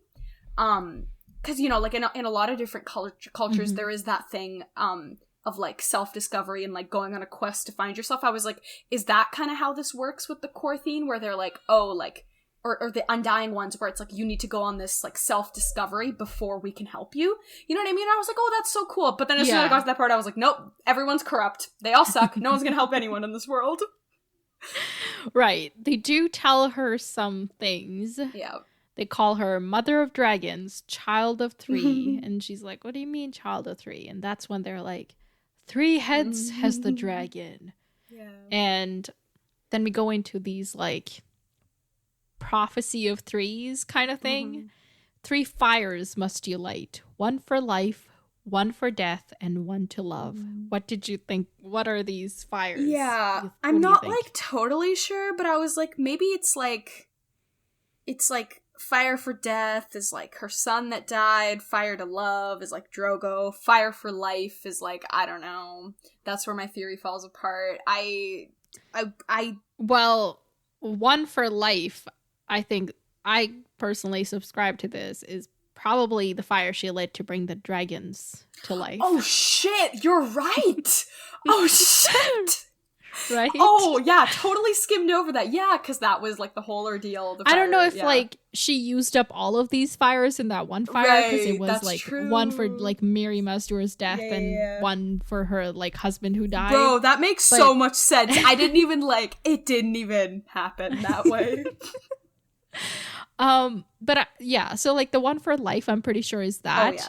I'm not 100% certain for the one for death and one for love. Yeah. Like, I'm and sure it's not it one must for be. love. It's one to love. Like it's like a slightly different phrasing. Right. So is it like she's gonna ignite passion? Yeah. Like it could also be love like, in somebody, that's that true. kind of fire. It could definitely be like, because right now all we have to go off of is like what has already happened. So it could totally be things that haven't happened yet, which would make sense because they are prophecies. Yeah.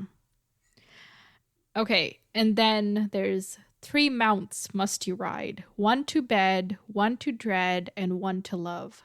What do you make of these? I don't know. Maybe it's I took this like very literally. I think that might have been the wrong thing because the last time I took it literally, it was not it. But I was like, I took it as like it's like you're gonna have to end up being with like 3 partners, and like the one to love was Drogo, so maybe it's like she's gonna have to be with other people, but she's not gonna love them. Because like ride to mount, my brain went straight to sex. No, that's fine. The first one, I think, the one to bed, even like extra implies that. Yeah. And I thought it was like, remember at her wedding, she got her new horse, which she rode to consummate her marriage to the place. Right. So like maybe that's the one to bed. The one to dread, I personally, like when I first read it, like my brain straight went to how Aegon's dragon was called Balerion the Black Dread. Oh, so I'm like, she's gonna ride one of her dragons, and that's gonna be the one to dread. You know? Yo, shit! I want that to happen so badly. She's gonna ride a dragon. So that's where my brain went. Yeah. And I think that is also what other people think. Yeah. And the one to love, I don't know. Bro, who the fuck knows? I mean, like, yeah, I don't know. Like, she says she loved Drogo. Yeah. That's why I was that was like a very problematic situation. Yeah. Though. But then if like the first one is Drogo, can the third one also be Drogo? Like, you know that's true. I was kind of also like, I don't think it's Drogo because I don't know where to place him, but I was like, I don't know. Yeah. Yeah. So, and then that's that. Yeah. 3 treasons, will you know, once for blood, and once for gold, and once for love. What do you think of that? Damn. Okay, I was like, maybe, like, now that we've talked about it a little bit more, I'm thinking some of these haven't happened yet, but initially I was thinking, like, maybe the one for blood was Miri, because it was, like, vengeance. Well, it is all, like, you will do this. But, like, some of them had to have happened, even though it's will, you know, they're not gonna be, like... Like, in your life. Yeah, exactly. So I'm thinking the one for blood is Miri, because she was, like, straight up out for vengeance, and then, as she should, honestly, and then I'm thinking, like, once again, I can never remember why Robert did his rebellion. Was it for gold and power? But then at the same time, he didn't want to be king? No, it was because he was pissed that Rhaegar stole Rihanna. Oh, Lyanna. Shit. Yeah, it was pathetic. Oh, so for love. Perfect. Yeah, because I always give him way too much credit. I'm like, oh, he saw the injustices that were happening and, you know, he took a stand. No, he fucking didn't. He was just obsessed with this girl he didn't even fucking know. Bruh, he's still obsessed with her. Like, I'm sorry, I've been pathetic in those cases before. Dead. I don't care. Just because someone's dead, okay, unpopular opinion, just because someone's dead doesn't mean you can't insult them. Like, when people die, people get so, like, oh my gosh. Okay, no, I agree with that. I'm just saying that he's still obsessed with her, is what you said. Okay. And I'm like, well, no, I think even in his grave, he's still obsessed with her. I disagree with you, Nav. But, like, I just mean, like, I used to think that I'm pathetic in these kind of ordeals, but Robert is way ahead of me. He is, you know... on his way to I don't even know what. Okay. Yeah. All right. Hang on. So, once for blood is Miri Mazdoor. I think I agree with that. Once for gold, not Robert. I have no idea. No, let me think. Also, Dany wasn't even alive when Robert began his rebellion. So, like, he can't really betray her. Okay, but... Okay, but like who? One's for gold, maybe. No, you know but who like I was also thinking for love? I totally forgot about this. For love, I was thinking, because I had Robert for gold, and then for love, I was thinking Jorah might betray her to try and be with her at some point. Oh, like get jealous or something. Yeah, like some sort of, or like maybe it's like, oh, she's about to get killed in this endeavor, and like I want to be with her, but I'm gonna betray her plan that she told me to follow. Okay, I guess. Yeah. Yeah, that one's like all these like last ones, the four loves, I don't know. Yeah. I don't know if love has any room in this universe. Yeah, exactly. Hang on one second. And then also here she mentions, it seemed her heart was slowing, even her breath. It really is like they're like sucking everything out of her with all of this. Yeah, and then like the visions start coming like rapidly, and it's so she sees Viserys, with the molten gold running down his face. Yeah. We know what that is, obviously. Then she sees a tall lord with copper skin and silver gold hair stood beneath the banner of a fiery stallion, a burning city behind him. I'm lost, because who the fuck has a stallion? I don't remember. Whose sigil is a stallion? I think it's her son. Like, hers would have been son. Oh, because, like, the stallion who melts the world. I forgot about that. Yeah, and it's I like, was thinking, he's like, got Westeros. I was trying to remember whose sigil was Well, a he's stallion. got the copper skin of and then her Drogo, hair. the silver hair of her, and then, like, the stallion, which would represent the Dothraki, but then fiery because dragons, Right. Oh. Okay, see, I got so lost on the stallion. I was trying to go through sigils, and I was like, none of these people are stallions. Okay, yeah, that definitely, like, blindsided me a little bit. I was like, what is happening? Okay. Rubies flew like drops of blood from the chest of a dying prince, and he sank to his knees in the water with his last breath murmured a woman's name. What's that? That's a really good question. All I have written here is B, and I don't remember what the B means. Give me a second. All I wrote is B, because, like, for the Viserys one, I underlined it and, like, wrote V. And obviously, but what does B? Frick. Okay, wait, let's look at the rest of my notes on this page. Maybe it'll be more helpful. Okay, I don't know where the B, B for bro. Because then on the side I have her bro, question mark. Because you know her bro, because like her, like his like wife and kids also got killed. So I assumed it was that. Because it's like her other brother, her could be son, and her other brother. So it was like all the people that should have been like there for her and like kind of like who she relied on to kind of get stuff done. But it's like now she's got to do it. Yeah.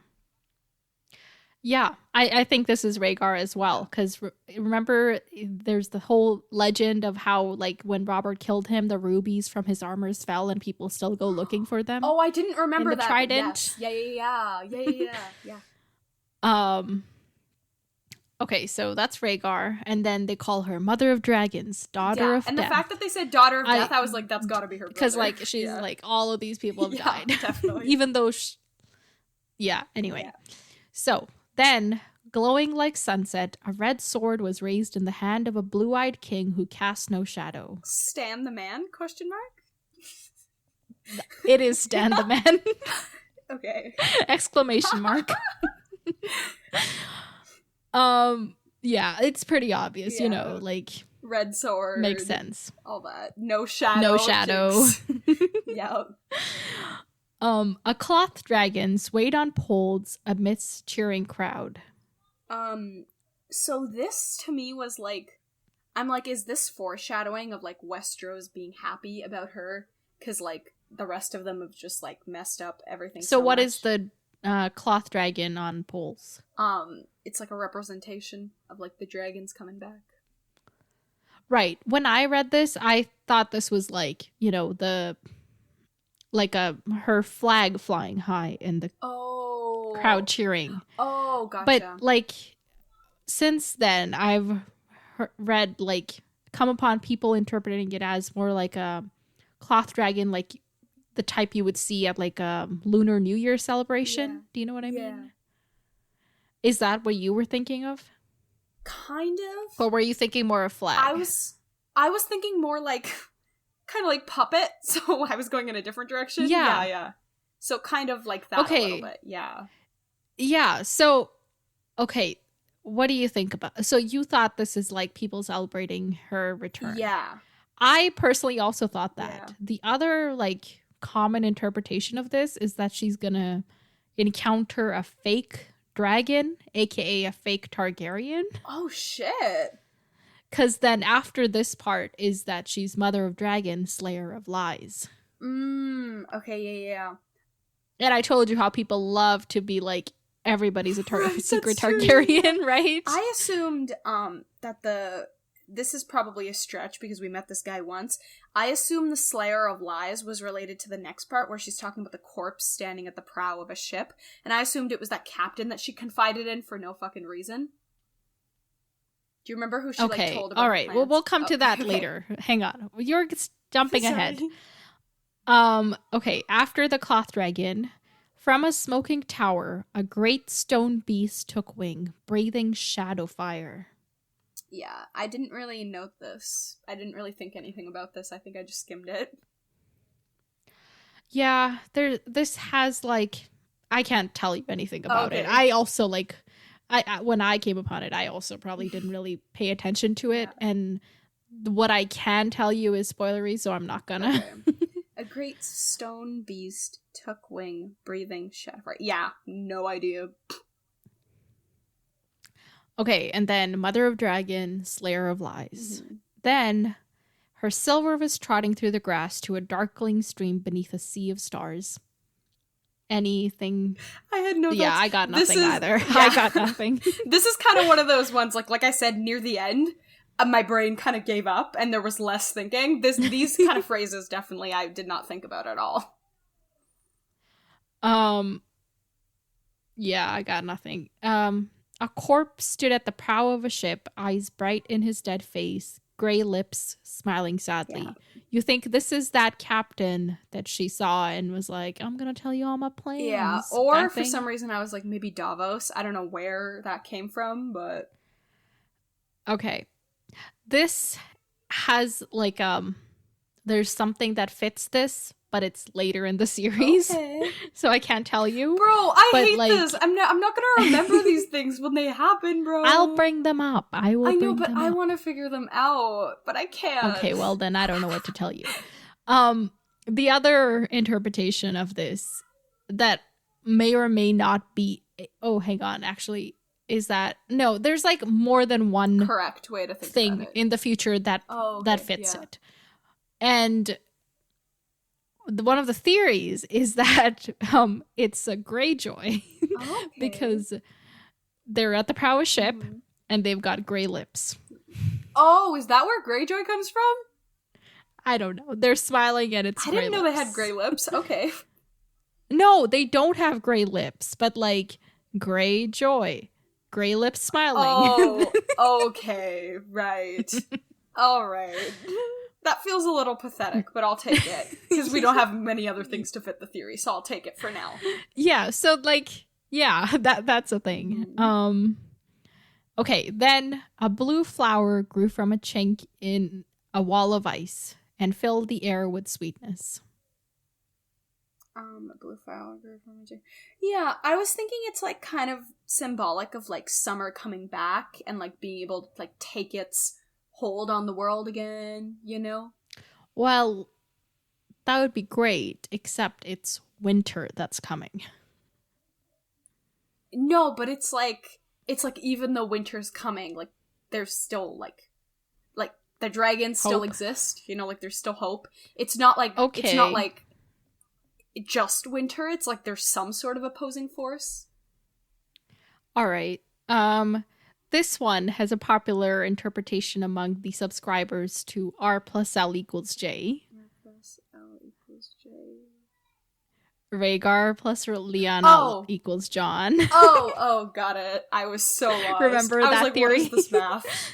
Right, yes. So this is algebra. Because blue winter roses are were commonly associated with Lyanna, Right. because that was like the crown that Rhaegar gave her as when he crowned her the Queen of Love and Beauty or whatever.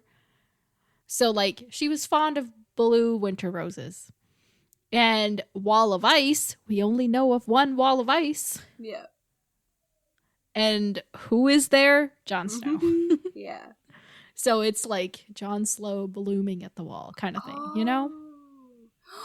Oh, Like, it doesn't have to mean that, but if you're going to believe in that theory, then why not make it? No, that's adorable. Yeah. That's cute. Okay, and then Mother of Dragons, Bride of Fire. I don't really know what it means by Bride of Fire. I just assumed it was like kind of devotion to the cause. Like she's the bride of fire, like because you know, like if you're married to someone, you're like devoted. Yeah, to them. and they keep calling her Mother of Dragons. Is that like a because remember Miri Mazdur was like, "You'll never have a kid again," and is this their way of being like, "Yeah, you can only be the mother of dragons," you know? Right. But also, like, if she does have like human kids, they're also going to be called dragons because Targaryens, true, right? Yeah. So either way, she's the mother of dragons. Yeah.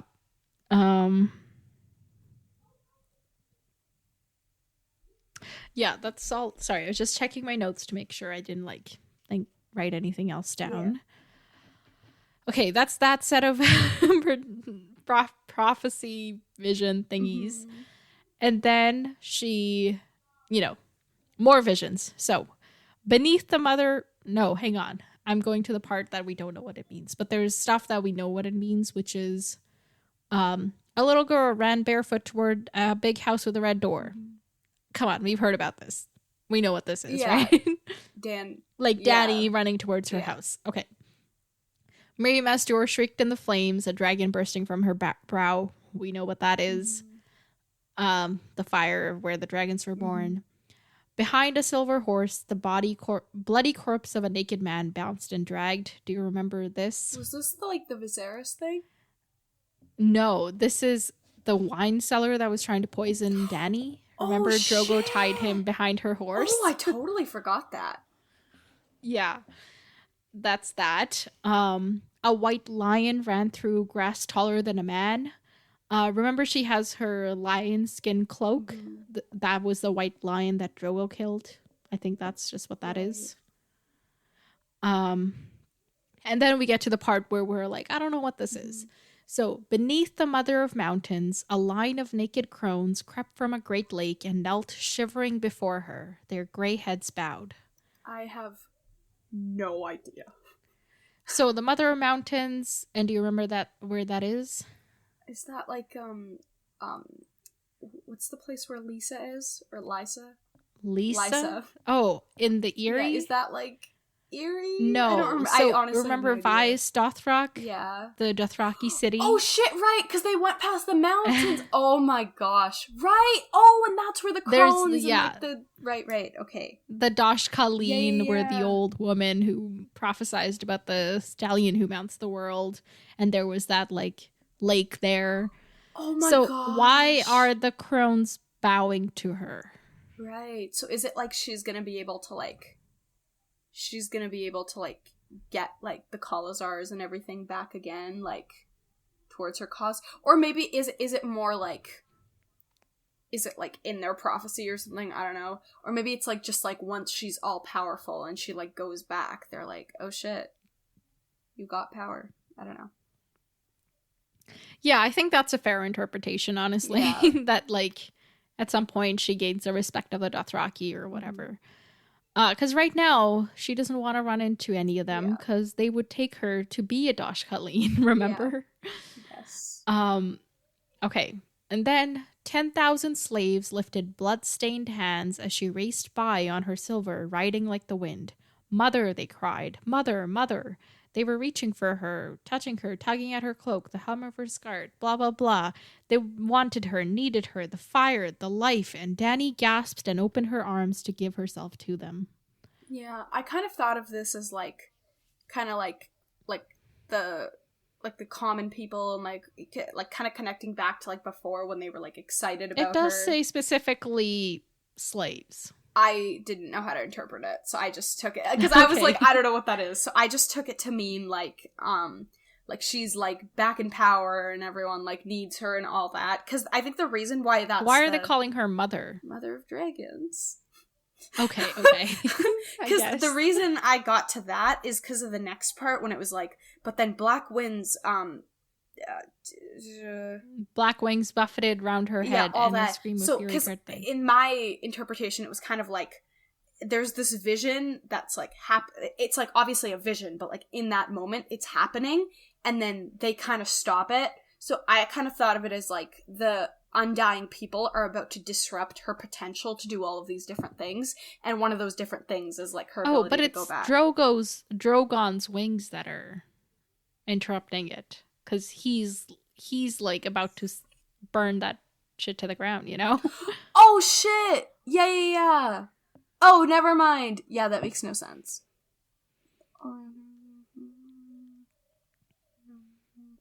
Oh, I did not get that. I didn't get the Drogon saving the thing until the next paragraph. My bad.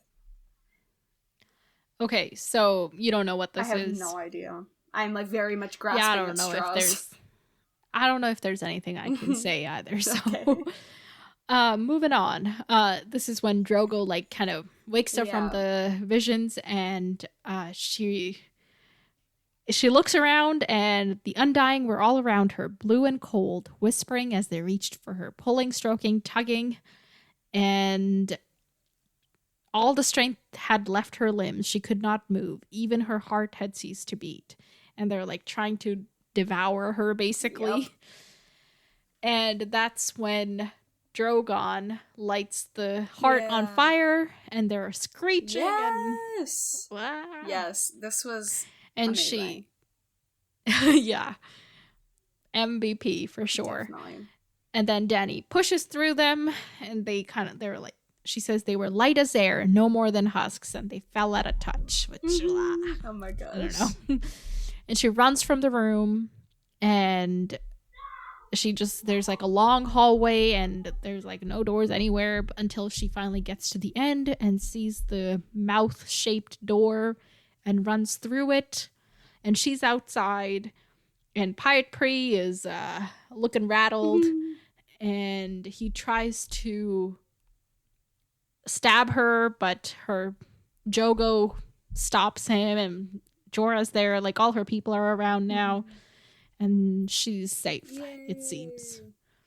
Or is this another deceptive vision? No, it's not. We're good. I think we can let our guards down now, please. Yeah, I love how like Pyat Pree has the audacity to be like, "Oh, you," but like, whereas he sent her in to like literally die. Yeah, you exactly. know? He's like, "How dare you come back out? You were our last hope." Well, now you've destroyed us all.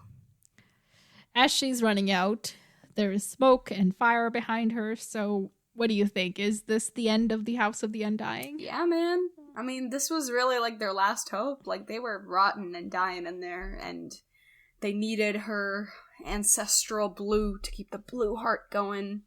And it, didn't really pan out as they wanted it to. Works out for us, though. I'm happy. Yeah, I think we haven't had two happy chapters in a very long time. Right. What do you think Dany's gonna do with all this, like, knowledge, vision I think thing? now she's definitely gonna go to Ashai, because now it's like she's got no other options, and she keeps seeing these visions, and like she knows that, and she keeps seeing all these magical things happen, and it's like if she wants to understand any of it, she's got to go to Ashai. She's gonna go to Ashai. I really hope she goes to Ashai. She better not go do something boring after this. Like, this was too epic. You can't go back to a boring life. Like, what are you doing? Okay, all right.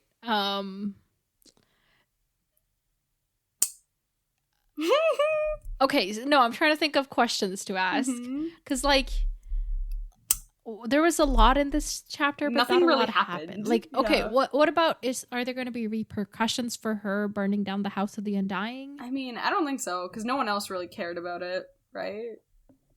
Like, okay, and what about Pyat Pree? Is he gonna survive? I don't think so. He shouldn't. Something? And I don't think he will. I don't think they're gonna, like, have mercy on him or something. Okay, so I think that's everything. Literally, can you think of anything to predict on? I literally can't. Nothing happened. She went into a Yeah, house and she barely came out alive, and that's kind of that. Okay, and then, do you think the visions she had are reliable? Yeah. Okay. Yeah.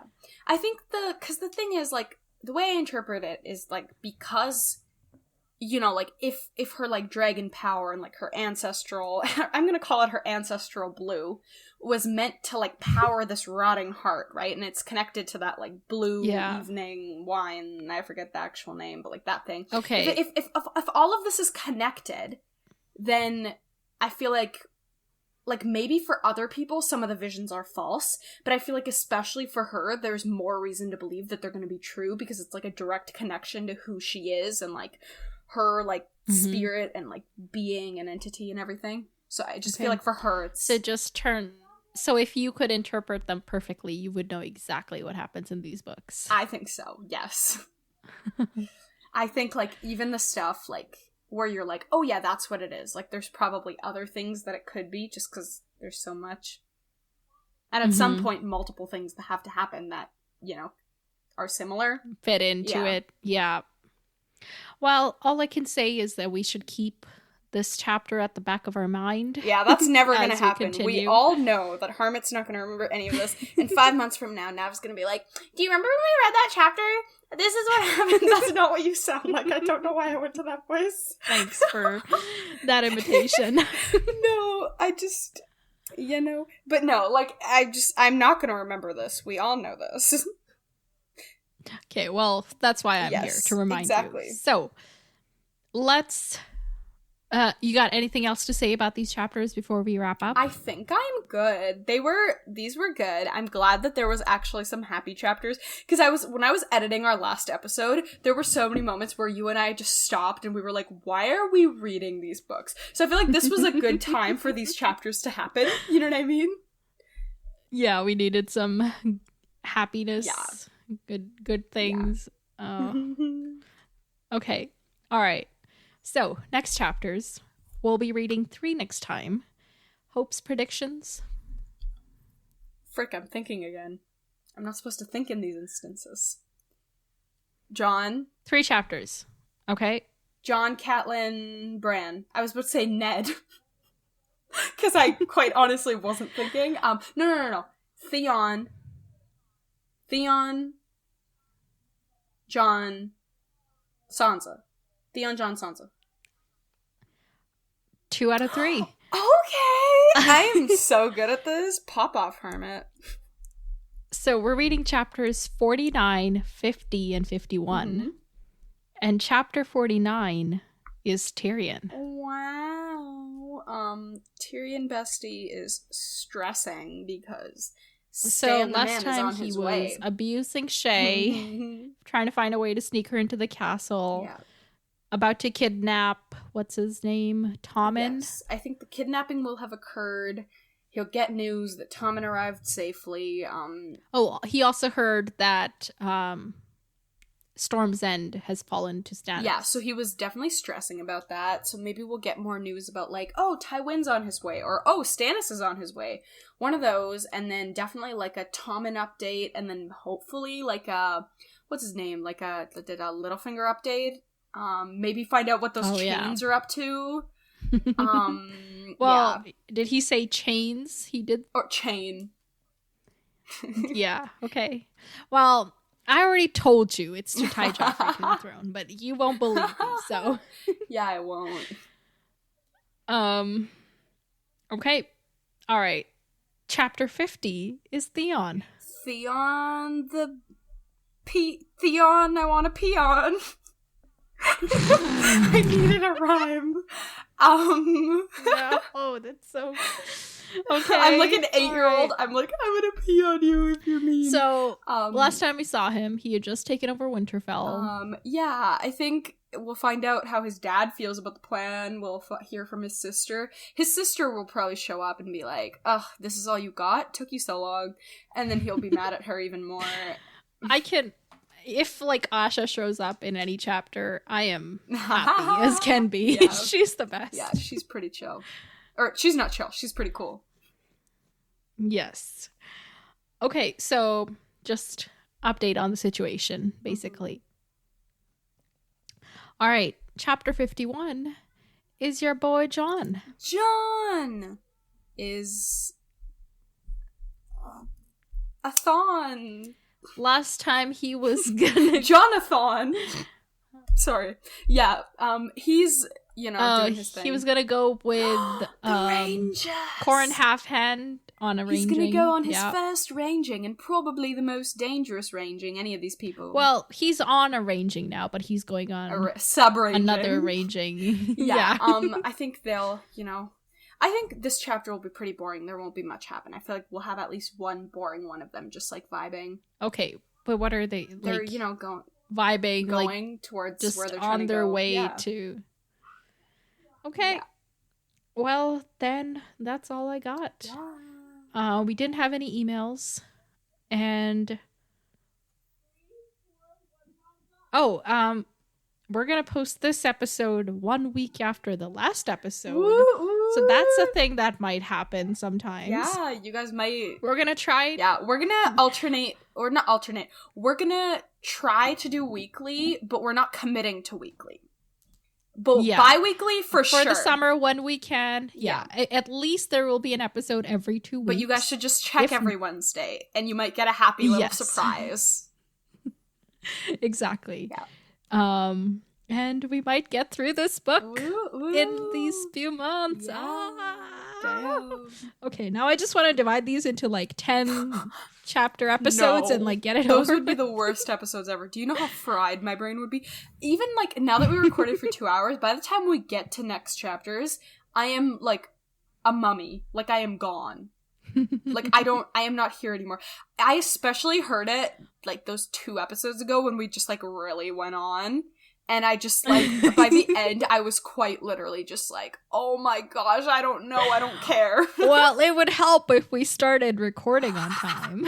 Yeah, it would help if we didn't alternate with our dysfunction. Okay, so it's my turn to be dysfunctional next week, and I'm going to try really hard to not be. So, yeah. Everybody join our Discord. Do it! I will link it in the description, show notes, whatever. Join our Discord or Jaqen Hagar will come get you.